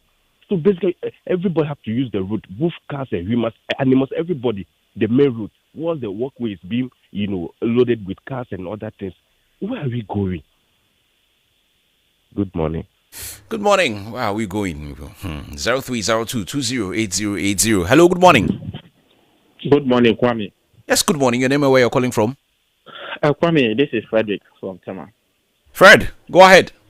Kwame, honestly, it's just unfortunately that MPP never spent any fund from the World Bank for any party activity. It's just unfortunately. The World Bank is releasing a statement, and that statement is all over. I saw that on Joy and City, that the World Bank is saying the money released to the previous government is sitting right in Bank of Ministry of Finance account, where Ato Fortin is the one in charge. That fund is only 36% that the former regime spent in part of the drainage system in Greater Accra. I remember Ashama also benefited from that. The gutter, the big gutter at how do you call it? Newton Junction, Vaco Flat. Go there and right now and see how NPP extended the gutter and fenced the whole gutter, blocked the gutter to prevent a flood entering people's house. It's there. Go there and see. So if today NDC people are telling Ghanaians lies, it's just unfortunately. And to me, what NDC is doing is that they are trying to do a lot of searching for Ghanaians to believe them. If you have the money in the account, NDC should bring the money out to develop the country. If the caller who is claiming have any evidence, should prove it. Why up to now, NDC refused to prosecute the previous government appointee who mismanaged the flooding money? I am asking again, Kwame. I am asking. They should stop the lie and do the work. Go to Ho and see the whole main road that Akufo-Addo constructed. Dualization road. Pure asphalt. What are they doing for Ghana? Abuja is just talkative. No road construction is ongoing in Ghana. What are the road funds that they send to their pockets? They should come. Okay, just like you accuse someone, now you're also accusing someone of putting money in their pockets. Do you have proof? Do you have evidence, Fred? You don't have, I'm not sure you have proof or evidence because you were just complaining about that just a short while ago. So I don't want us to go on that tangent. 0302208080. Take a few more calls and we'll wrap up the segment of the show. 0302208080. Give me a call and share those very strong thoughts with us. 0302208080. Hello, good morning. I'm sorry, I'm back again. Please. Okay. Papa, you make the point. I beg you. I'm coming. Just a quick point. Look. I don't speak anyhow. I don't speak anyhow. The $65 million something, it's there. If you don't enjoy Prime this morning, then the $45 million something, where is it? Where's that money? And a quick one. My brother, you just had a caller who just mentioned something about Alaju. About lawyer Alidu. Alidu, I know him very, very well. Very, very, very well. If I can tell you, he's a very hard-working person. He's an assembly man. That's true. Alidu hasn't got that money to do that sort of removal of those waste over there. It is the MC. He has the best. He has the cash. That's why I said that. Look, the MC Rudolph at Ayaso Central constituency, he has to be fired. I made this very point. Alidu is just an assemblyman who rely on small, petty, what they call allowance. And that allowance cannot, Alidu cannot use those allowances to be removing those waste. It is the MC, the municipal assembly. Nobody should blame the MP2 for that matter. It is the MC, Rudolph. He has to be fired. Internal rankings are just too much over there because of him. He has to be fired. Okay, Papa, you've made a point. I thank you. You've been on this tangent for the last few days. Hello, good morning. Yes, good morning. This is Fred from Tema. The same Fred? No. Okay, Fred, go ahead. I had no intention of calling this morning, but I'm getting sick and tired of Ghanaians always calling radio programs to ask for the MP. In Ghana, the person responsible for the municipals and districts are the MCEs or DCEs. They are not elected, but they're the ones responsible for the districts and municipals. When it's an issue, the first person to call or the office to call is the MCE or DCE. from top to bottom, left to right, across the whole country, people call, where's the assemblyman? Where's the MP? Where's the assemblyman? We voted for the MP. Where's the MP? It is not the responsibility of the MP to administrate the district or the MCEs. We ourselves, Ghanaians, should learn basic governance before we start yapping. It is not the responsibility of MPs to administer the districts.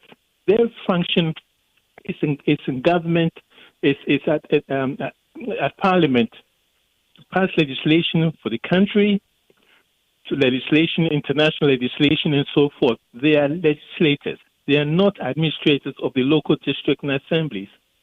And I mean, the basic governance, Ghanaians should learn these basic things before you call radio stations talking trash. Call your MP. They are the ones, not the MP, call the DCEs and MCs. They're the ones responsible for the administration of the districts and municipalities. Thank you.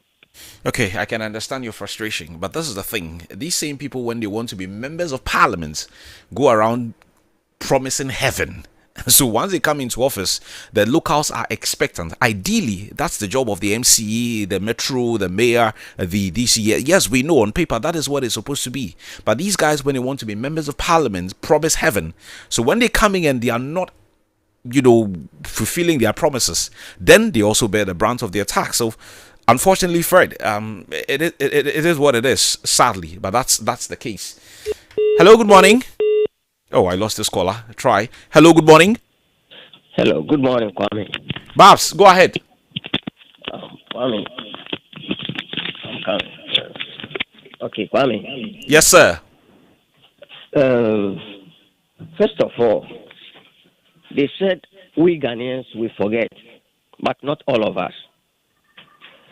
I want to remind our Chief of Staff, Honorable Julius Debra. After the swearing in of the MCs, he told them he will be monitoring them. Kwame, you remember? I do. He told them he will be monitoring them and that the best MC will be applauded, but the failure ones will be removed from office. So I am remembering Mr. Julius Debra. This is what he told us. Kwame, the best solution, I think, we have to do is what? Government should remove the capital from Accra. Indonesia is doing it. Nigeria has done it. If we don't do it, if we don't have a plan for it, because Accra is choked, unplanned, we will face the same problem each and every year, that we have a percentage of rain.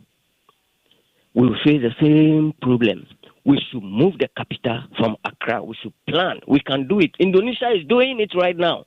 They are bringing us Indomie, and they are taking our money from us to build a new capital. Have a good morning, Kwame. Have a good morning, Babs. Yes, but Indonesia have their own problems. The capital is sinking. Jakarta is sinking. And that's why they are moving it a lot, into the interior regions of the country. Hello, good morning. I lost out on this caller, but you can try 0302-208080. I'll take maybe 2 or 3 more calls and then wrap up. 2 or 3 more calls and then wrap up this segment so that I can get to read your messages as well. 0302-208080. You can give me a call and share your thoughts with me on the issues I have raised this morning. 0302-208080. 2 or 3 more calls and then wrap up the segment of the show. But you can also reach us on WhatsApp on 0500,000 202, 0500,000 202, or on our social media platforms. Facebook, we're streaming live there. Look out for us. Class 913. Hello, good morning. Hello, good morning, Mr. Kwame. Yes, good morning. Your name and where you're calling from? From New Legon. This is Bright. I just want to thank you for what you delivered this morning. God bless you so much. And that's the truth. If only our leaders will consider that and do it, we'll have a better Ghana, because right now, looking at the future of Ghana, it's some way, somehow. But I pray that the Lord help us, because this is way beyond men. Thank you very much. Thank you. Everyone and their issues with their areas. Need to go on there. I didn't even see any tarred road over there. 0302208080 0302208080. Hello, good morning. Good morning. Yes, good morning. Your name and where you're calling from? I'm calling from Medina. Yeah, can you speak up a bit for me? I'm calling from Medina. Go ahead. Please, Kwame, do you think this problem can stop, this flooding situation? As we speak, every year we keep on talking about this, and every year the government will release money. Don't you think some people are benefiting from it, and do you think they will allow this to stop? It cannot stop because politicians are getting benefits from it. Some people have bought. If I'm not mistaken, if you find out, you will notice that, or you will discover that some people have bought new houses, bought cars out of this problem we are facing. So if politicians, you just keep talking about this every year. Good morning. By the way, please help me shout out to the MP of Lejokuku. We don't have water for the past close to 2 years now. No drop of water. I don't even know if the man lives in the country or he's in parliament. He's very inactive. Please call him out. Let him attend to on the MCE there. No water, and they are talking of Ebola, all those things. I do know water will be used. Please, come help us to get water in that area. Thank you. Thank you, Lejokuku Crow. The issues are plenty, but MC, over to you. The locals say they don't have water. If there's something that can be done about it. Let me take a final caller and wrap up the phone calls. 0302208080 0302208080. I'll take a final caller and then wrap up the calls this morning. 0302208080 so that I can get to read your messages that have come in this morning. Quite a number. I hope to be able to read all of them. But I'll take that final caller. 0302 208080 0302208080. Hello, good morning. Hello, good morning. Can you please reduce the volume of your radio sets? I beg you. Okay. Your name and where you're calling from, please. Please, I'm calling from Asama, New York. Your name? Princess. Princess, you would hear yourself. You just reduce the volume of your radio set, okay? Hello, Princess. Yeah, hello. Yeah, go ahead. I can hear you. Yeah, in our area, we have shortage of water a lot. And I know that every time we pay water bills, but they do nothing to it. So you are paying bills, but the water is not flowing. Yes, please. But they bring you a bill every month. Yes, please. And our roads too are no good. But every year we vote for MPs to come and do, but and they do nothing to help us. See, do you know your MP? I don't even know our MP because we can't find him at this district. Okay, I hear you. Thank you for calling. Well, that's going to be our last call for today. The MP is Ashaman is Frank Nogbe. Yeah, I don't know who the MC there is now, but I know the MP is Frank Nogbe. It looks like every part of this country have their own problems, but well, maybe someday things will get better. Maybe. Emmanuel sends me a message and says Fred is ignorant. Did he hear the Ashaman people complain about drains and roads before the 2024 elections? Where is the dual carriage road at Ho? Okay. Okay, I've not been to Ho in a while, so pardon my ignorance about the state of the road there. Peter Inopa says, good morning, Kwame. This one is leadership by example. Yesterday, I saw this type of leadership in Obom, Domiabra. MP who sat on the ground when drip machine was leveling places where the roads are bad and even dust were going into the face of this MP, but he didn't care. In fact, I appreciate the man so much yesterday. Unlike our MP, Sadam Apenyo, who is lost in oblivion. Charlie. Yeah, though. Yeah, Obom Domiabra is in the corner over there. That's the former MP, I think, is Madame Sophia Kwoku, if I remember. Yeah, Charlie, your MP day form. Some of us, our MPs, we have no idea where they are. But when they are in opposition, the way they yob, the yobs when they come to power. So the thing makes some way. Good morning, Class FM. Kwame, cleaning is good. But if authorities do not see these new sites to tell people how they should build, how does the flat stop? I'm Gloria inside Afienya. Hey, another area. No bad roads. Kofi Inhacho says, good morning, Kwame. I just don't understand our leaders who the roads, you will not do them. An individual will decide to do them too. You will stress the person till the person stops. But for the church or mosque, you let them build them. Why don't you minimize the requirements if an individual wants to construct the road?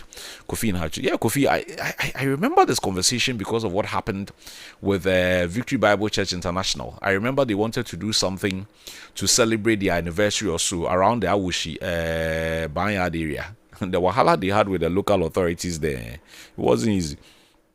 This one says, good morning, Kwame. Please, I want to ask if there is an MP or assemblyman in Alaju. Okay, we just discussed that. So the MP is Lawyer Halidu. The assemblyman is Lawyer Halidu. I know him well from my days at the University of Ghana. And then the MC is Papa Bisu's friend. He says they should sack the MC. As for the MP, I know it is Tubazu. Tubazu, yeah, Golden Boy. He is the MP there. I don't know if he's performing or not. Good morning, Kwame. Please, I want to ask if there is an Big Fredo. Okay, so I just read your message. Okay, so Big Fredo, I think I'm sorted with you. Auntie Abba says, good morning, Kwame. Until the entirety of Ghanaians change their habits, Ghana will remain the same. We do not obey laws, and with such attitudes, a luta continua. I like that one. Umala Oma Intama says, hi bro, Mr. President, reduce the salaries of the MCs and mayors. They are not working. Jale. It'll be easy, I tell you. It'll be easy. Good morning. All said and done, money is meant for flood-related issues sponsored by international organizations have never been utilized. Okay, Papa BC, you called and you made those same pointers. That's why I stopped there. Okay. This one is coming from D-Love. You say, good morning, Kwame. How are you? Okay, I'm good. Thank you for checking up on me. This one says, happy birthday to my sweet landlady, Mrs. Abigail Butchie. This is coming from Ni, your boo. Hey, Ni. Kwana Yun. Your landlord is your sweet landlord. It's Abu Denche. Okay, somebody likes their football. Says, what's the point of bringing in a new coach if the GFA is still going to decide which players he should be selecting and playing? Let the coach do his job. Okay, you can keep your messages coming. Okay, you say, Kwame, the MP for Domi Abra is Yibo. Okay, the name is not familiar, but I know the former one was Madame Sophia Karine Kwoku, who is now, I think, our deputy ambassador to Italy or so, thereabouts. But this new one, I'm not familiar with him or her. I'm not familiar, but well, it's obvious. You say he's working, so we'll take it from there. Charlie, when I choose plenty, and Amati Dede has put all of that in a song for us. I say, Charlie, Otiase for yeah, bread.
has ended up in the court of law as we speak. Those issues with Abdul Hanan Wahab would also not go away. We would look at that. And then we'll look at this issue of vigilante groups ahead of the 2028 elections. I'm sure as many of us have seen that video of a group in the Upper East region called the Lions. I don't know who they are planning to devour, but they claim they are from the stables of the MPP. Have we told them we need security in this country? And have we told them that the security in this country cannot take care of election-related issues? That we have to form another one to deal with that? All of this and more will be discussed for the next 1 hour. Prince Safa from the MPP would also hopefully be joining us as well as we look at these issues. Zakoko, good morning. Good morning. I hope all is well. Oh, by God's grace, my brother. It's been a while. Yes. It's a long time I came to your station. Yeah, it's been a while. How's your place? Oh, yes, the place is cool. You know, after the rains. BNA. Yes. After the rains, we are having major challenges with our roads. The roads are not more trouble at all. I would say that we have manholes. We have manholes on the roads. If I set off from the house, it takes me almost an hour to hit the main road. And almost an hour. You are inside? I'm inside. You know, okay. The West is small. Mm-hmm. There's a road beside it I know that goes all the way to Ajasco. Where the churches are? Where the churches are. Okay. So, my place, when you are about to get to Ajasco Junction, then you turn at Pentecost Church, then the road is straight. Okay. So you hit the mall in plus or minus? Under normal circumstance, I do it 15 minutes. Yeah. Under normal circumstance, when the road don't have those manholes on it, I spend 15 minutes to get to the main road. That is the Accra-Winneba Road. And now it's taking you over an hour. An hour, almost an hour. And it's like that every day? Every day. You know, I left home at 30 minutes past 5. And I got to your place, this place, 6 minutes to 8. That's like 2.5 hours. That is it. That is it. You know, so at times, those of us from that end of the Accra, okay, we suffer a lot because if you want to get to town and start work on time, you have to leave home. Yesterday, because it was Monday, I left at 5 exactly. Just to get to town? Just to get to town. So how is it like when you are going back? Normally, it depends on the time you are going back. If you are going back early, maybe between the hours of 3, from 2 to, let's say, 4, the traffic is a little bit down. Okay. So you can get home on time. It will take you maybe about an hour, then you are at home. But if you wait after close of work for the day, you know, Ghana, we close at 5 o'clock. Then you can get home around 7, 8, depending on the traffic. And now the rains are also making it worse. Making it worse. Okay, I think by the last week, what was creating the problem? Let me comment because I think I was on one station and I said that the Highways Authority should go and do something about it. Yesterday, I realized that they have work on it. So that place at Malam Junction is now, I mean, it's okay. As at last week, why did it take them so long to fix that thing? You see, at times I always say that we pay people to do a particular job, and they are sleeping, and they go to office, and all that they do is to sleep. You understand me? They just go and sleep because this thing, when the rains came, I think that was about last week, Monday, 4. When it came, then that challenge became great in that area, and it was creating serious traffic. Last week, as I was coming to Accra and going back from Old Barrier to Malam Junction, okay, I remember on one occasion it took me more than 2 hours More than 2 hours. Old barrier. Old barrier. You know Old barrier. Just here. Old barrier to Malam Junction. It took me more than 2 hours. How? How? How? Because that distance, even if I'm walking, it would take me an hour. It would take you 2 hours. Even if I'm walking, it would not take me an hour, and I will get to where I'm going. You know, I expect. So I was going to another radio station that day. I have to call them and I tell them that you can make it. I can make it, because by the time I cross Malam Junction, it was around, I think, 9:26 or so. And the show would end at 10, I'm 10. sure. So what am I going to do today? You know, it was Wednesday, last week Wednesday, and I experienced that. I was going to a sister at Circle. So I have to call them, tell that where I am, I don't think I can make it. The areas around Atala going there, all that is part of your constituency, correct? Yeah. You know, the constituency is big. That's the stretch that appears to have the greater, the greater challenge, if I can say that. Yeah. Because what I see is that sometimes the water collects on the road. Yes. And now instead of so let's say those who are coming from Kaswa, and then those who are coming from the other side of town. Sometimes you even see some of the cars coming from Kaswa using some of the lanes. Yes. Who has asked them to do that? Because it causes its own confusion. You know, the police are there. Yesterday, like this, as I was going home, they were using, it's 3 lanes. So those coming from Kaswa are using 1 lane, and those of us from Accra are using 2 lanes when you get to Old Barrier. You see, that's where the challenge is. Because yesterday, there was this truck that has broken down. You know, that road from the mall site, if you are coming, you understand me? It gets to a point in front of Atala area. There are big holes on the road with water collected in it. So when you just bypass SCC, or let me say, when you bypass Brock Factory, Brock Factory Junction, when you bypass it, then the road becomes 1. 3 lanes is reduced to 1. Because of those huge potholes on the road. So it makes it, those coming from there so far. So that's why the police always direct them to come and take 1 lane from Accra, because most of the time that place is a little bit free, So that is the situation, and we live by it. By the people who do the work. I would say that the middle class people who actually work at the various ministries, at the various private companies, and they are the people living there. And they are suffering. Then they are suffering. So why can't we do something that will ease? Because when they ask for those who are living around East Legon and those places, they go to work at times after 9. They are the CEOs. Yes, they are the CEOs.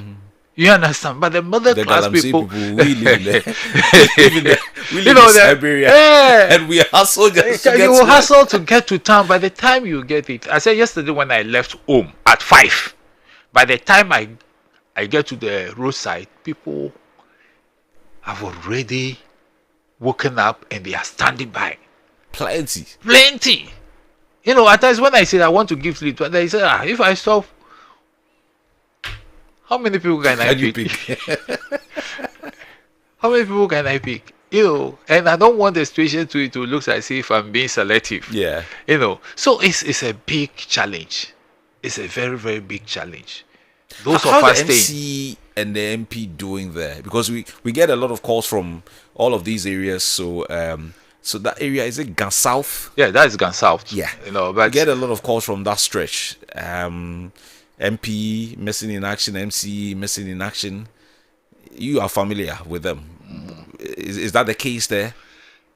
You see, when people are looking for solutions and they are not getting the solution, and they know that somebody have to offer them the solution, and the solution is not coming, definitely they will have complaints to make. But I think that beyond the complaints, we need to find out whether the assemblies have the resources to carry out. But me, my simple, my simple solution to all that we are going. We are not saying that come and asphalt all the roads for us. That's not what we are saying. What we are simply saying is make it more travel. And we know that there are drip machines that have been allocated to almost every. Do they have assembly. some there? I'm sure they should have. I'm sure they should have. So when the rain comes like this, I'm expecting that immediately they will come and grade it. Because at that last front that you are talking about, there is a heap of sand on the road. I know that there are times they will come and clear it, but the time that it takes for them to come and do the clearing is another thing altogether. And if you have the machine, all that you need to do is to get the fuel. But I can tell you the people in that area, because I have done an extensive campaign in that area and I continue to talk to people. Some of them even are willing that if the assembly should come forward and tell them that they should contribute so that they will buy fuel into the machine so that they can grade it, they are ready for it. Because on yearly basis, those of us who are staying there, we contribute money, we buy sand, we put it on the road and we spread it ourselves. You understand? With our own money. I remember in somewhere 2019, yes, I bought almost 40 myself alone, bought 40 trucks of sand. And when others saw that I was doing it, then they also brought some. At the end of the day, we had almost over 80 trucks just to fill the place so we can move to work and come back home. These are sacrifices that the people who are living there are making on daily basis. So I always say that if you are a leader there, all that you need to do, and you see that place, every road has got an association for the residents over there. So we have a lot of residential associations in there. And whenever you are able to reach out to them and you talk to them, they are willing. I remember during the campaign period, one person told me that, Alex, if it is about water, we can buy it.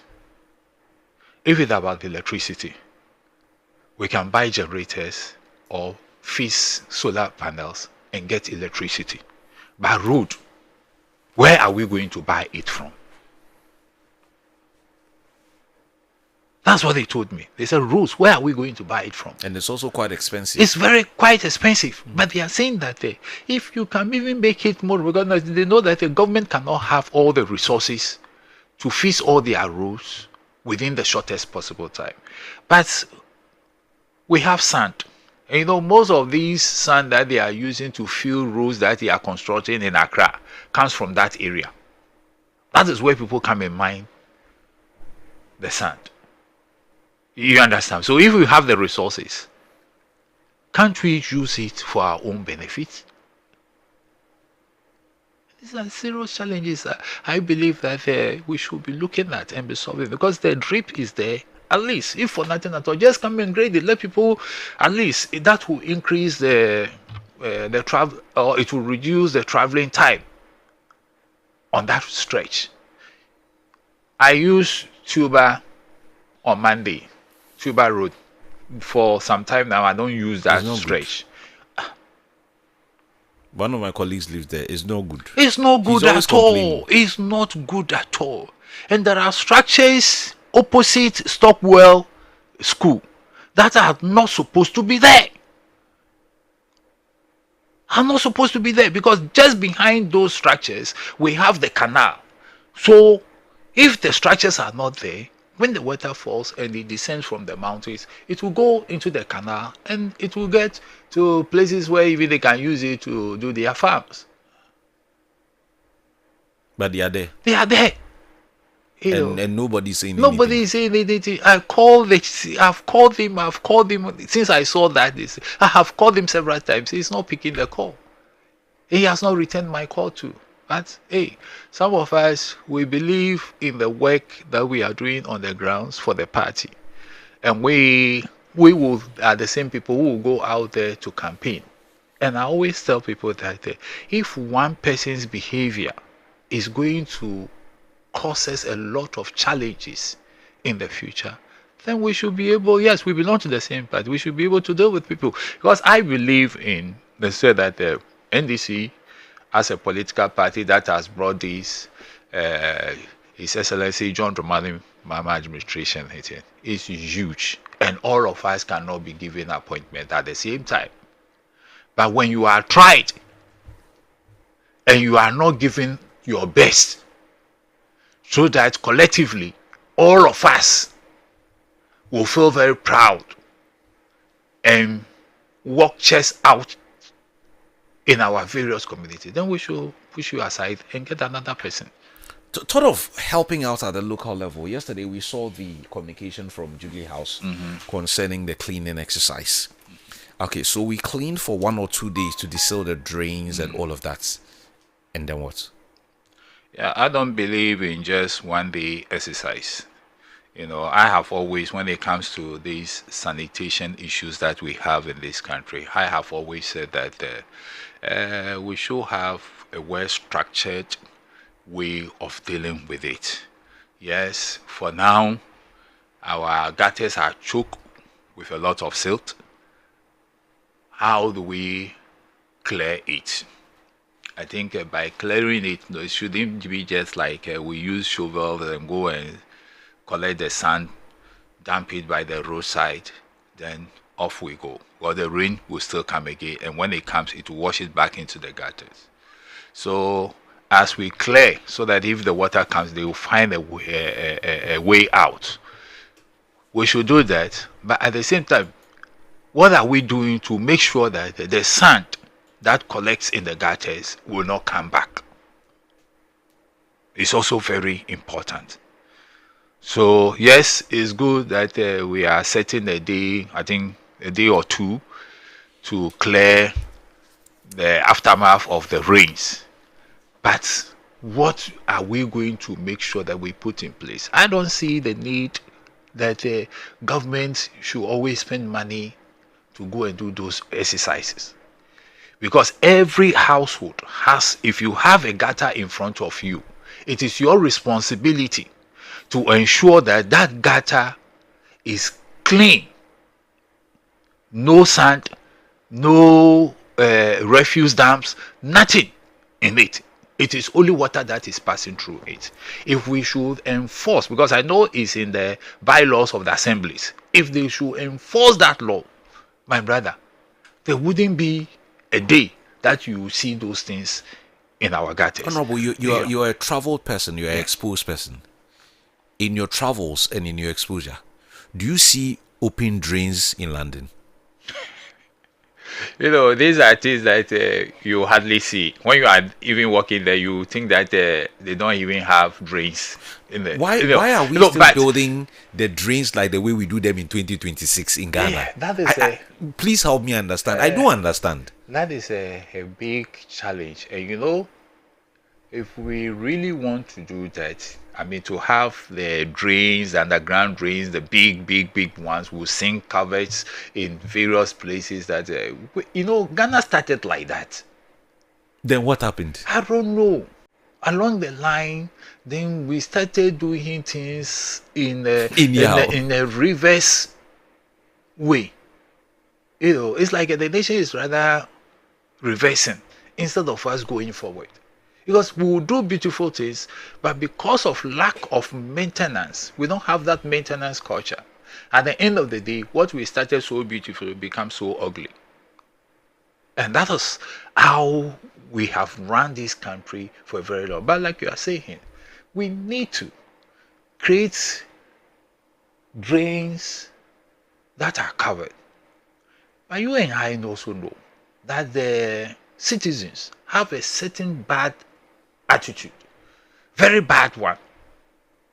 But when the place is covered, that is when they force rubbish into it, and that also becomes a serious problem.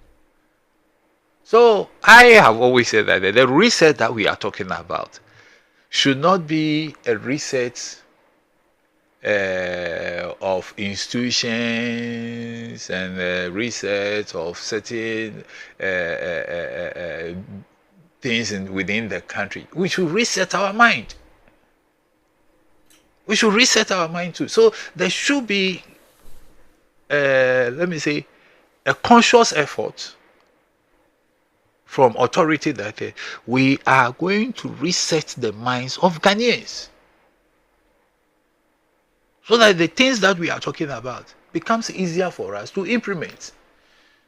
Because if you don't reset the mind and the person still believes that, oh, it is the clouds are formed, it's going to start raining, the rubbish I have, I'm going to fold it into a plastic bag and throw go it and into throw the it, gutter. throw it in the gutter.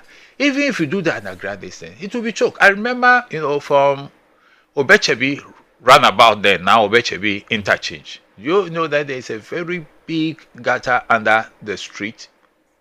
Where the church is? Where Is it Royal House? Yes, it's Yeah. closer to that place. side. Yeah. And it ran all the way to Accra Academy area. When we were young, my house is very close to that place. We can enter into that gutter. That is the second junction after Pamprom when you are coming from Accra. We'll enter there and walk through it. Then we'll go all the way to First Lights. No, we'll go to where MTN office used to be after Obechebi. That is the exit. That's where we'll go. So you can just imagine at the time. Now I'm just talking about the 80s, so and we can do that. But now it is choked. If you dare hit in that alone will kill you. So what happened? I remember when we were growing up, when it is raining, that is where we play a lot. Because we have something we call seesaw. I don't know whether you hear of it. It's a racing that we do inside the water, the gutters. Everybody has a small boat that he has shaped with some plywood or some wood, anything. And that's what we use for that race. You just go onto the higher grounds, then we all will drop our boats in it. Today you dare not. Will you even allow your child to do that? Today, will you allow? You won't. So there's so much for us to do as a nation when it comes to these flooding issues. Would you push for the people are calling for the old town council, but we call it tankers in those days, calling for maybe we need to have a look at that concept again. Yes. I don't know if it's going to work, because the fact that it worked 40 years ago, 30 years ago may not necessarily mean that it will work today. I believe it will work, but we need to restructure everything. Gone are those days, normally, let me say, school drop-offs are used to do those kind of work. But in the world that we are now, I think that where we have gotten to, we need people who are well trained to be employed to do those works for us. Because it's not only about the drains. I believe that their mandate should be extended so that even as they go, okay, if they are well-trained people, they should be able even to look at the food vendors, whether they are doing the right things. They can be a sub-agents of Ghana Standard Board to help them, which means that whatever information they will collect, they will pass it on to Ghana Standard Board to check all those things. Because where we are getting to, people are becoming wicked day by day, and they don't care even what they sell to you as food. So we should have them to look at all those things. And we have a lot of graduates that we have trained. It's just a matter of giving them that specific training so that they can take over and do it. And that will create employment for this. So that when you are caught in those services, doing the wrong things, okay, the state also should come in and punish you effectively. I mean, we don't punish you. We don't punish people. That's why people can misbehave and just go scot-free. We've been having a conversation on this platform since last week. We engaged some MCs and DCs.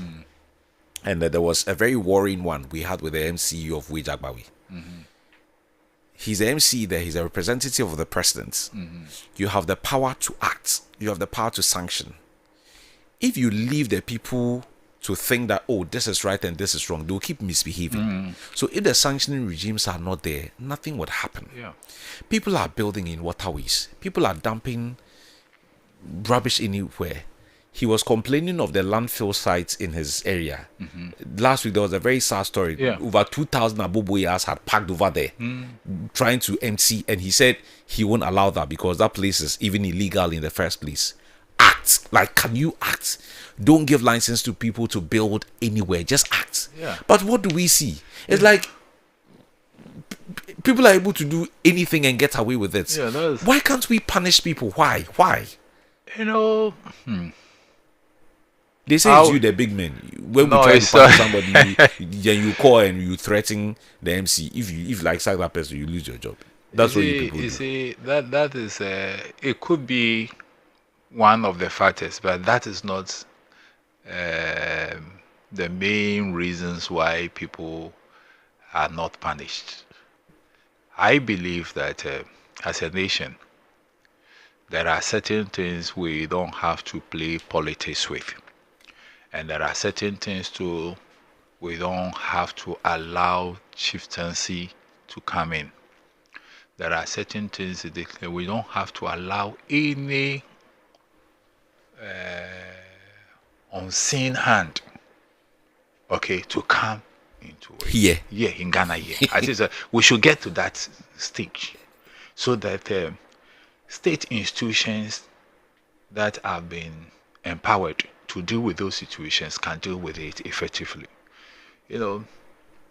We have all the laws. I will not call for new laws. We have it. We have all the laws to deal with any situation. But you can't implement them. Yes, it's the implementation aspect and, let me say, the punishment aspect that we find it very difficult. So we have it, but we don't know how to go about it. So, my brother, when it comes to these sanitation issues, people building in ramps of waste, let me use my place, because that is where I'm very conversant with. If you come to Botiano English, I'm from, Apraku. If you climb the money, come to Apraku. The left-hand side, going to the beach side, all those places are supposed to be Ramsey sites. But now, come and see. They are sold all. They are building over there. Which means that somebody have sold the land to them. And the other time I said that, why is it that we have Ramses? Ghana here, the funny thing is that the state don't own the lands. They are in the custody of the chiefs. In the chiefs and the family heads. They are the ones. So government doesn't have control over the lands. But government has the authority to make sure that the kind of development that goes on in the land, they control it. Yes. You understand me? Now, if government gets to a place and buildings our buildings have been put up in that area that is not supposed to, you understand me? Government has the right, to demolish them.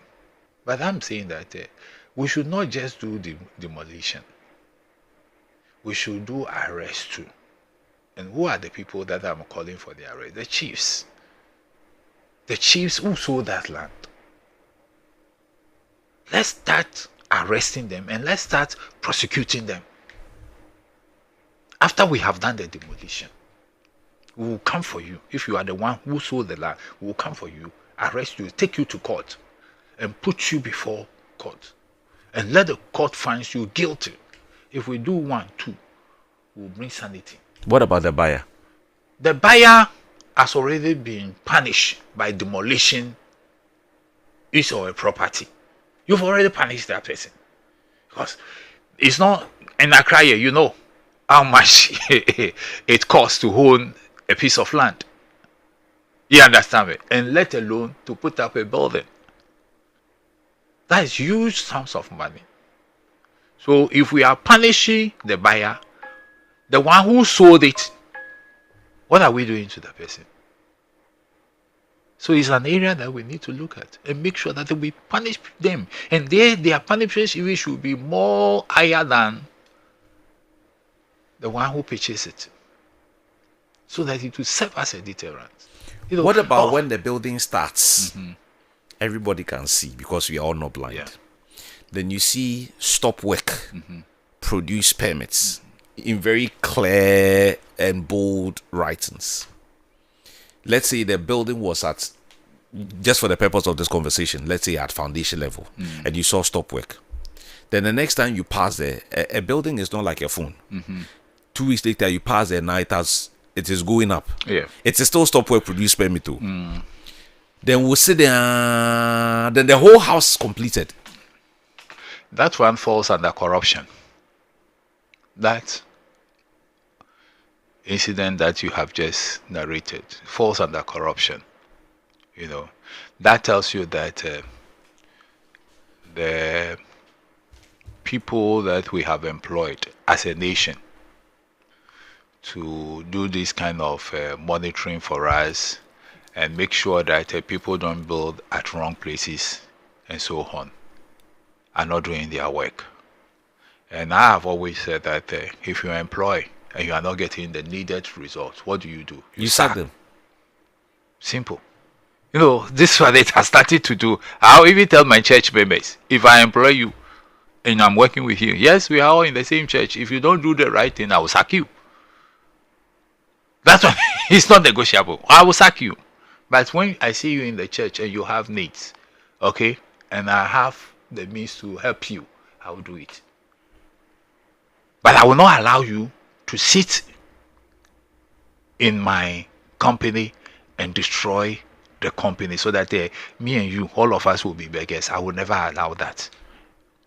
And that is the kind of mentality that government should have. Yes, we are all Ghanaians. We are all your children. But when I misbehave, you sack me. When somebody else also misbehaves, you sack the person. And let's get the right people to do the job for us so that all of us, including those of us who were sacked, so that we'll all be okay and live at peace with each other.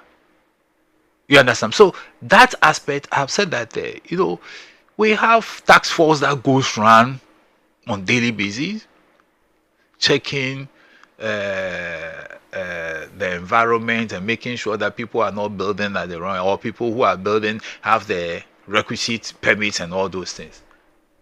They don't.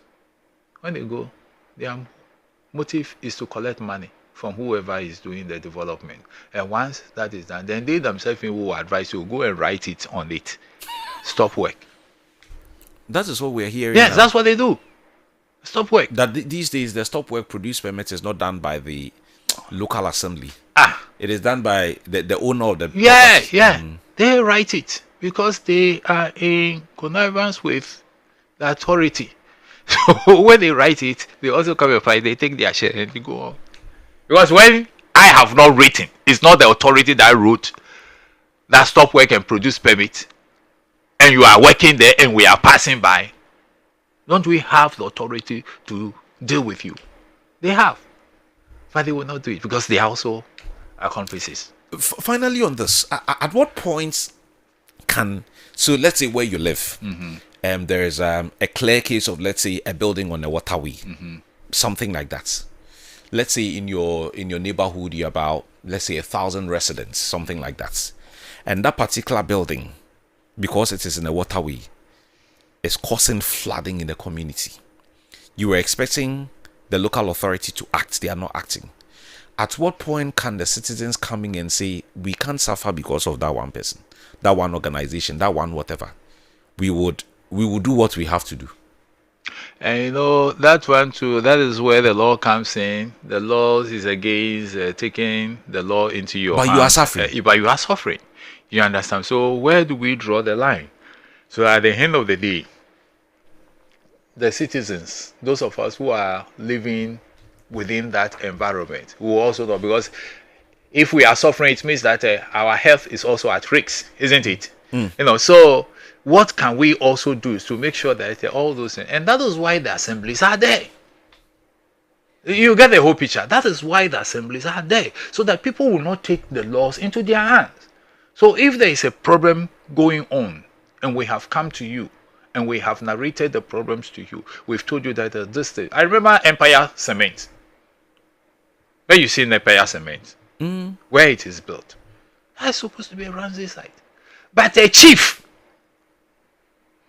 who controls that lay, he has also put up a structure very close. You see that river? It's not the straight that goes to Pambros area. Yes, Pambros. After Pambros, we have Empire Cement. Then after Empire Cement, you have a chief who has also put up something like a palace over there. I spoke about it only yesterday. Only yesterday. How does that happen? Yes. Who gave that permit?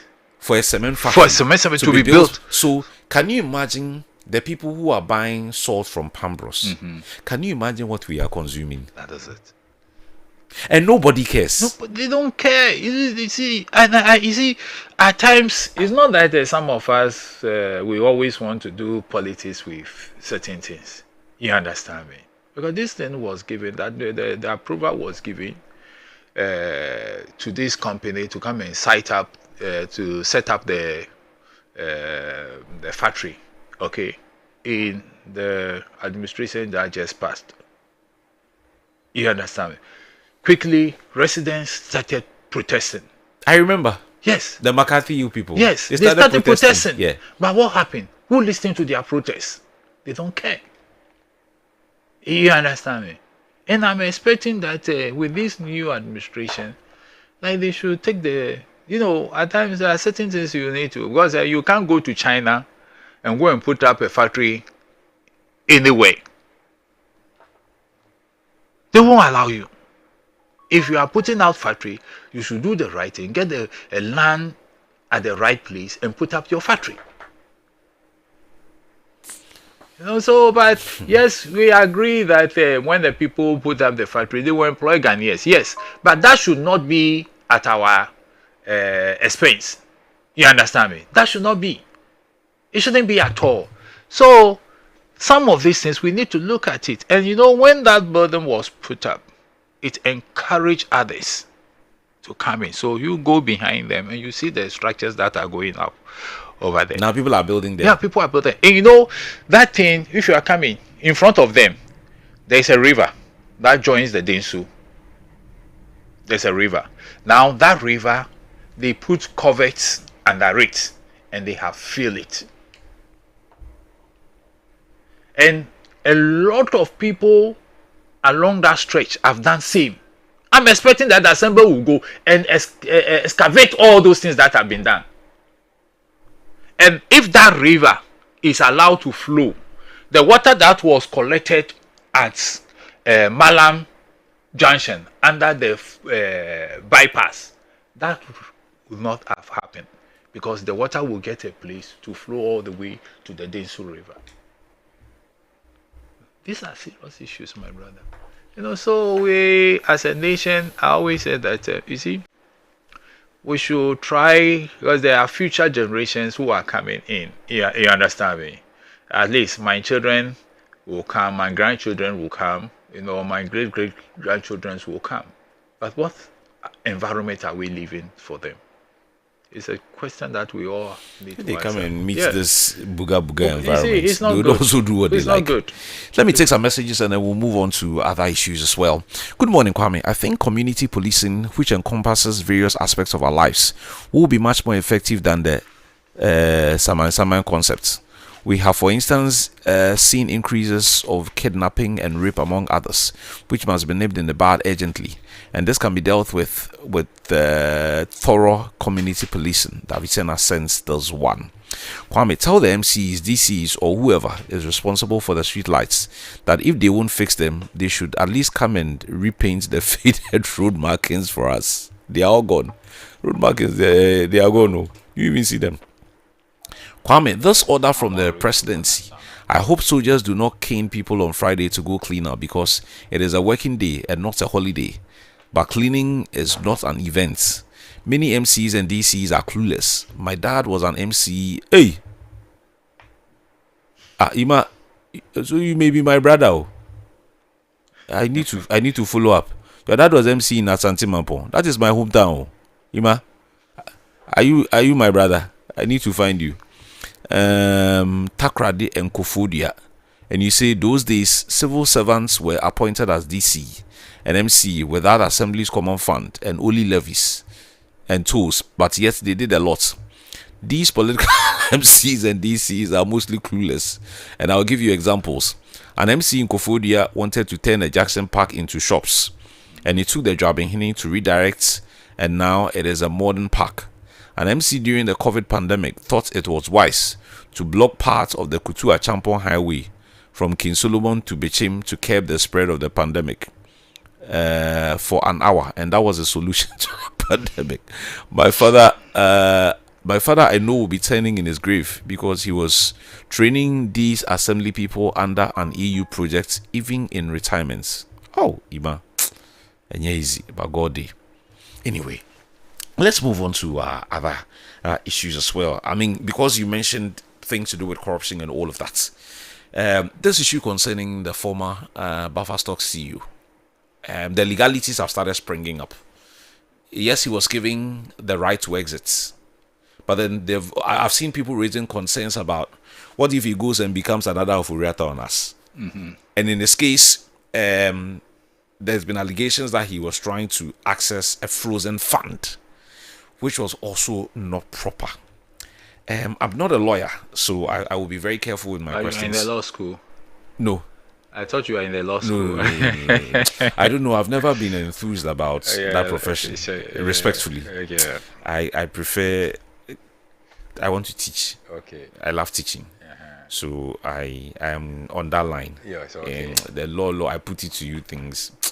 It's a bit. Then you are like me. It's a bit somewhere for me, so I try to stay away from their area.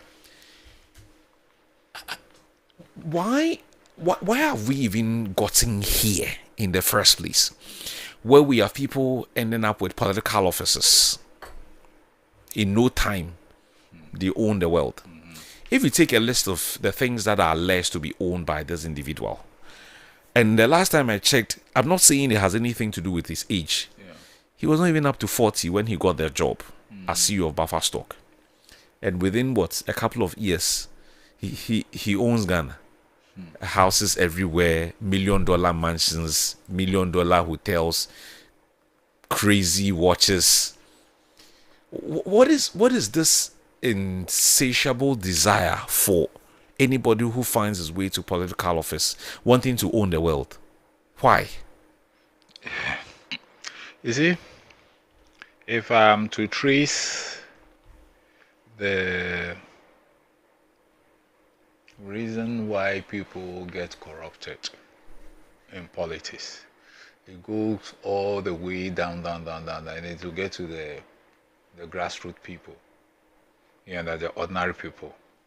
Because we are living in a country that if somebody show up that they want to do active politics, then everybody see you as somebody that they can come for some laja from you. And but you are your being that you can do it. You say you can do the job. You are not your being that you can give them money. Oh, some of you job that you can those people, school fees. Those who do that are there. But you see, every serious politician who want to help this nation grow will never talk to people and tell them that he has money and he can give people, he can pay school fees, he can do that. No. No serious politicians will do that. But we tell people what we can do to help them. Okay?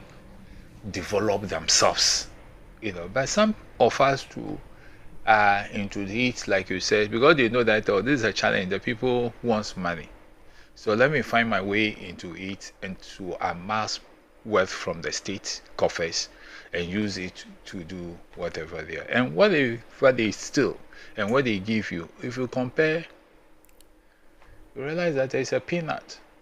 You understand me? So I think we are getting to a point that as citizens of this nation, we should rather be holding politicians for the promises that they've made to us instead of the small agent local few na make war, so that we will move away from there, so we can hold them accountable properly. You understand me? And if we begin to hold them accountable on the things that they have said or the promises they have made to us, I'm sure they will sit up. And this corruption that we are talking about will also be reduced. This issue of the former CEO of as a national food, buffer stock. Yes. His issue is a little bit, it's in court, so I don't want to go too much into it. But the thing is that I understand the court gave him exit that to travel. He can travel, so that one he was given. But along the line, I don't know what happened, and accounts that have been frozen because he has a case in court. And the case in court involves huge sums of money. So if the court should decide that, okay, the monies that you took from the state, you should bring it back, it means that if we allow you to touch your accounts and you deplete everything in it, even if the court should come out with a judgment like that, we will not have money. So that is why the accounts were frozen. So if you have been given Asia to travel, yes, I understand he's sick, you want to go and seek medical care outside, fine. I don't know what the judges saw before they gave him the exit. So what you should have done, you have the money. You can talk to your friends and relatives to raise some money for you to go and come. You understand me? But for you to make an attempt to take money from a frozen account,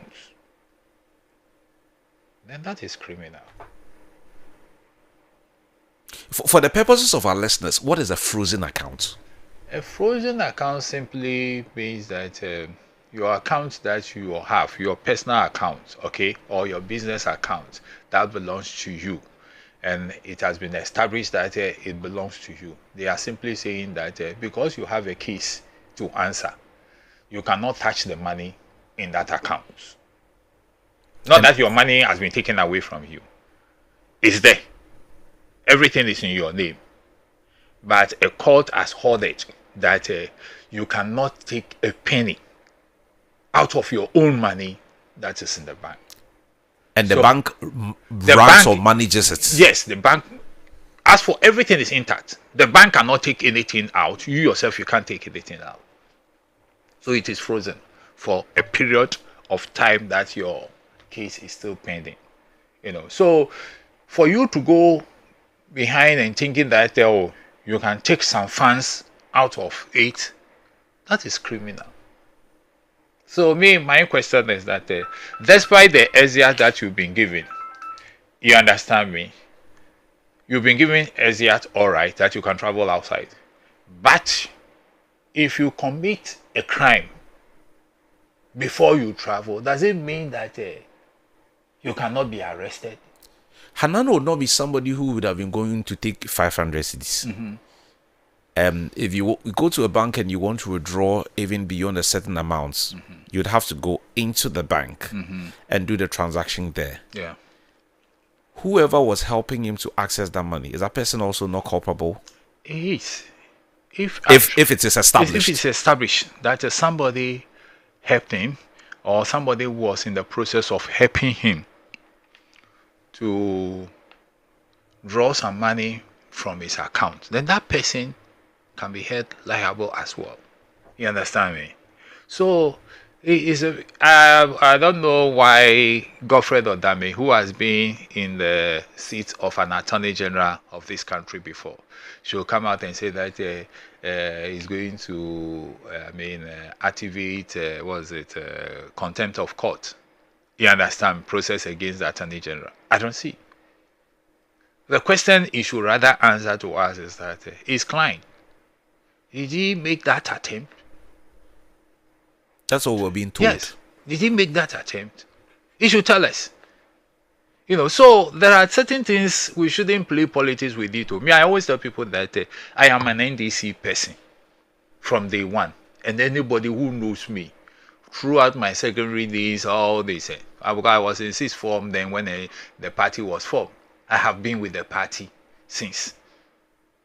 But if you are given the opportunity to serve the nation and you use it to serve yourself, if you are caught, forget about. I would never step a foot there. I will not even talk in defense of you. You should go and defend yourself at the court.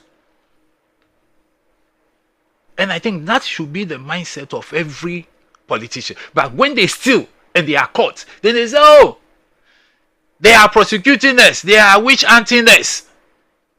So party people come and support. When you were doing this thing, did you call the party people to come and see what you are doing?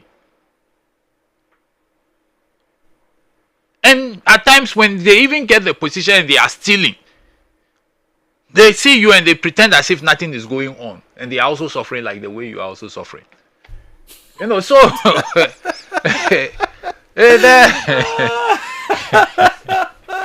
So me, I would never. If you are caught on corruption charges, forget it. You face it alone. I will not come in.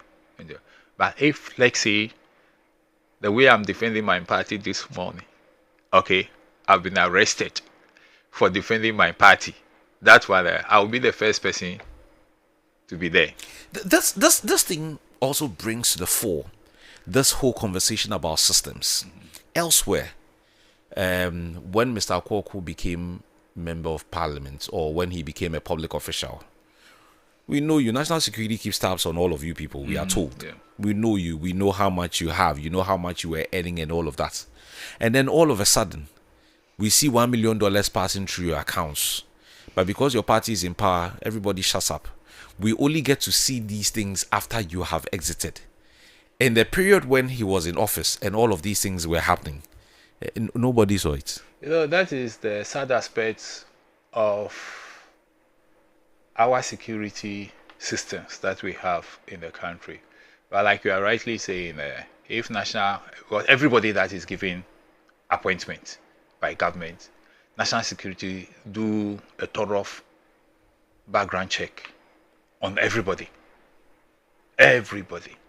So they know where you are coming. They even know your house. I was surprised when I was talking to somebody who belongs to national security, and we were talking, and I thought he didn't know me that much. You understand? So when the course of it, they said, oh, I know your house. Then he started describing where I was living. I said, but when did you go in there? I said, oh, have you forgotten that I'm national security? I said, but they know everything. So that is why some advocate that the lifestyle audit should be used more. You understand me? So that if, let's say, I have a car, you understand me? One car, then all of a sudden I have added 2 to it, and you know my salary. Mm-hmm. At least national security should be able to call the person involved and interrogate him. When you were given the appointment, from our checks, this is how much you owe. You understand me? But from the time you were given the appointment up to now, we realized that you make so much gain. You understand? Can you please explain to us how you came about with these properties or with this worth? Can't we do that in this country? We are not saying that you are corrupt, you've done any corruption, but they should be able to explain.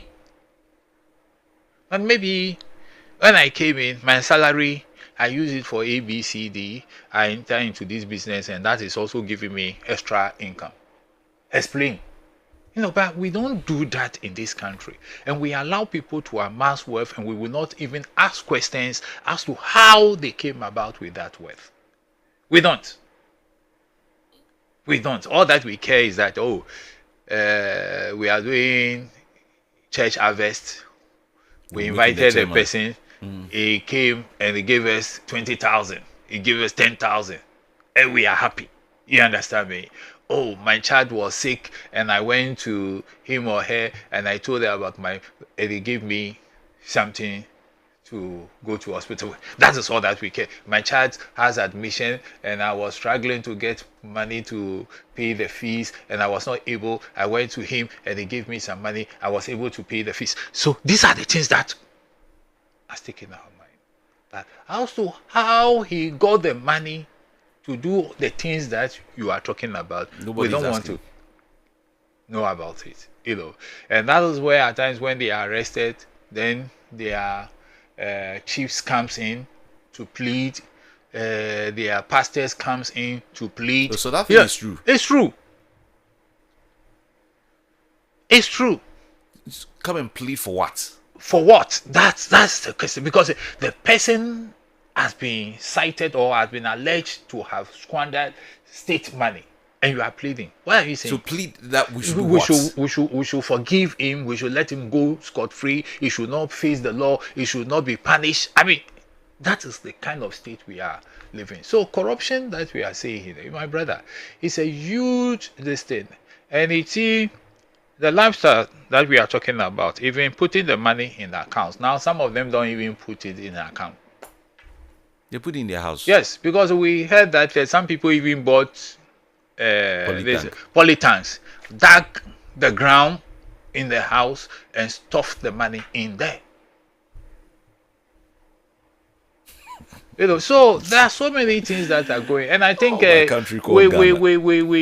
as a nation, we value money more than anything. We value money more than anything. We think that once somebody is able to amass wealth, the person gets the highest form of respect among us. And that is a problem that I think we need to look at and make sure that we eliminate it. Tie in this final topic for me on the vigilante group that has been outlawed in the Upper East region called the Lions or so. And they are supposed to, if you like, whether provide security, whatever that means. I always say that we have enough laws in this country. And I quite remember in 2019, a law was passed like that, Vigilantism and Related Offenses Act, 2019. And the act, I would say that it's very, very clear as to what you should not do. And I think if people have gone ahead to form a vigilante group, then the leadership should be immediately invited by the security agencies. And it was very much in the open. There were videos, everything. Saying that we shouldn't play with it. The leadership should be invited immediately, and they should be questioned. Because the law is said that even if you form it, you've not committed any act, but you form it or you organize it or you operate it, you can be cited for wrong offense, and you can be put before the court, and the court can deal with you. You understand me? And the formation alone from the law that I have seen, can give you a maximum sentence of about 10 years. So why do we sit down for people are we waiting for them to go and kill somebody or to go and harm somebody before we effect any arrest? No. The law says don't form it. That's what the law says. At 999. It said don't form it. So if you have formed it and you have announced to the public that you have formed it, you've already violated the law. You violated the law. You see, we shouldn't, and these things, the law was passed at a time when we are having serious issues with this vigilante group. If you remember, they were going to courtrooms to free their own people. They were beating people up here and there. They were doing all sorts of things. Then we decided to pass a law Now that the law has been passed, why should we sit down for a group who are calling themselves the Lions to come out and be inaugurated? That's very bad on our part. And I will call on the security, the IGP, and all the security services that are in this country, that they should move in quickly and make arrest. They should arrest them. They shouldn't allow them even to be. I think they were inaugurated this week, eh? Yes. They shouldn't see even 1 week. They should be arrested, all of them, immediately. Because these are we have a security system. The Ghana Police Service is there. At least they manage the internal security for all of us. We have the military that see to external aggressions, but at times they also come in to help us bring security to our doorsteps. You understand me? We have the fire service who are also playing their role. We have other agencies. All of them are helping to make sure that security in this country is there. And if you become a president or a vice president and you leave office, the state continues to give you security. So you don't even need your party people to remain secure, because the state sees you as an asset. And at any given point in time, the state gives you that protection. So why are we saying that every elections that we have had in this country,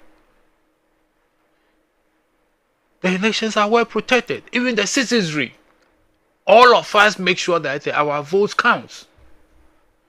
We make sure that when we vote and the time is due for counting, we are there, we are present, we see it being counted. We go to collation center, we are there to make sure that the proper collations are done. So what do you need that vigilante group for? And the police service, military, security service are all over the place. What are they coming to do? What are they coming to do? And that was the main reason why they should be arrested. Because the law says that you can't do that. That's what the law says. I am not the one who passed the law. The law has been passed at 999. It's there. And it's very clear. If you read section 3 of that act, it has stated clearly the things that when you do under the law is an offense. And you can be arrested and you can be prosecuted before a competent court of jurisdiction. That's all.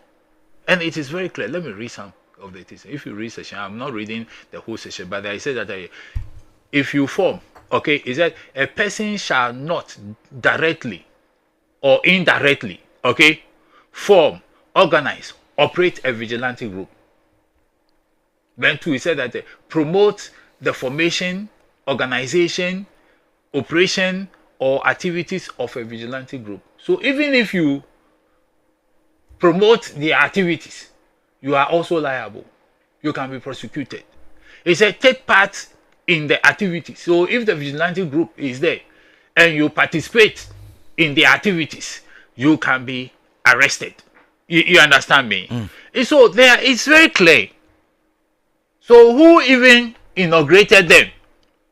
That person can also be arrested.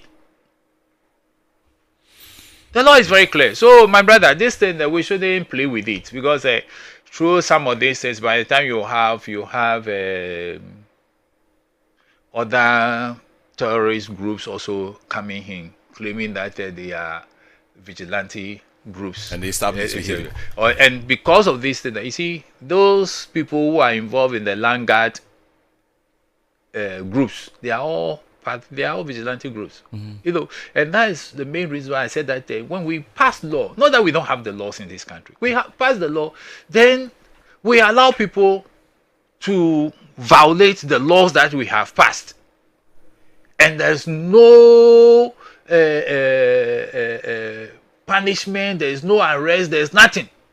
So they just do anything that they want to do, and it's very bad.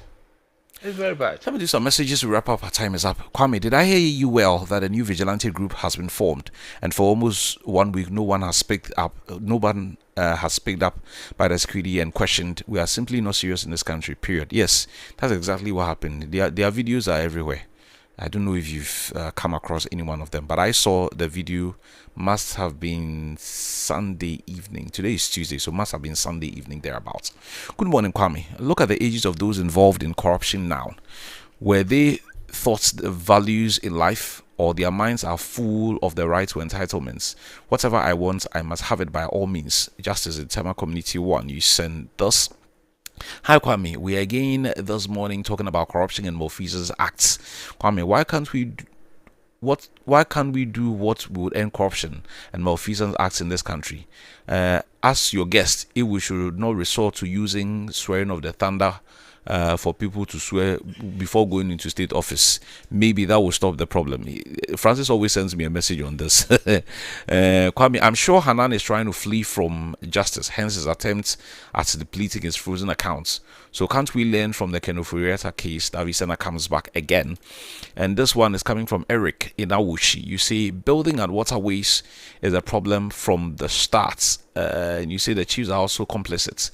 Let all the lands given to the state for proper and well-planned cities. With that flooding, land litigations, land guards, and many other issues will come to an end. Okay. Okay. Thank you. Well, on that note, we draw the curtains on today's edition of the show. Sure. Some two people. Sure. Happy Please birthday. do. The first one goes to Madame Lucy Donko. She's my church member, Church of Christ, Brigade Road. I want to take this opportunity to wish her a very, very happy birthday. May the Lord continue to bless her. And I pray for peace and strength for her. Amen. In the coming years. Then the last one goes to my own senior brother, Gilbert Agbeko Akwaku. Is my senior brother. I follow him directly. Okay. This is his birthday, and he has been very helpful to all of us in the family. And I want to tell him that we really appreciate all the things that he has done for all of us. And I pray that the years ahead of him, God will give him joy, peace, and strength so that he can enjoy all his labor. I pray that today will be a very, very happy day for him. Agbe, your mom mommy, your mom way wale, your mom job, you're not feeling on me. Brane, inka me have wafi. Happy birthday, your mom job. I'm sure he's not a politician. No. It's very important. You brothers, they don't like getting themselves involved in some things so that you will be worrying his head over people's work. No. He's sitting in his corner thinking of himself and his family. Yeah. Big brothers, they are normally like that. On that note, we draw the curtains on today's edition. Prince could not make it this morning. Hopefully, he'll join us again sometime. Enjoy the rest of your day. Good morning.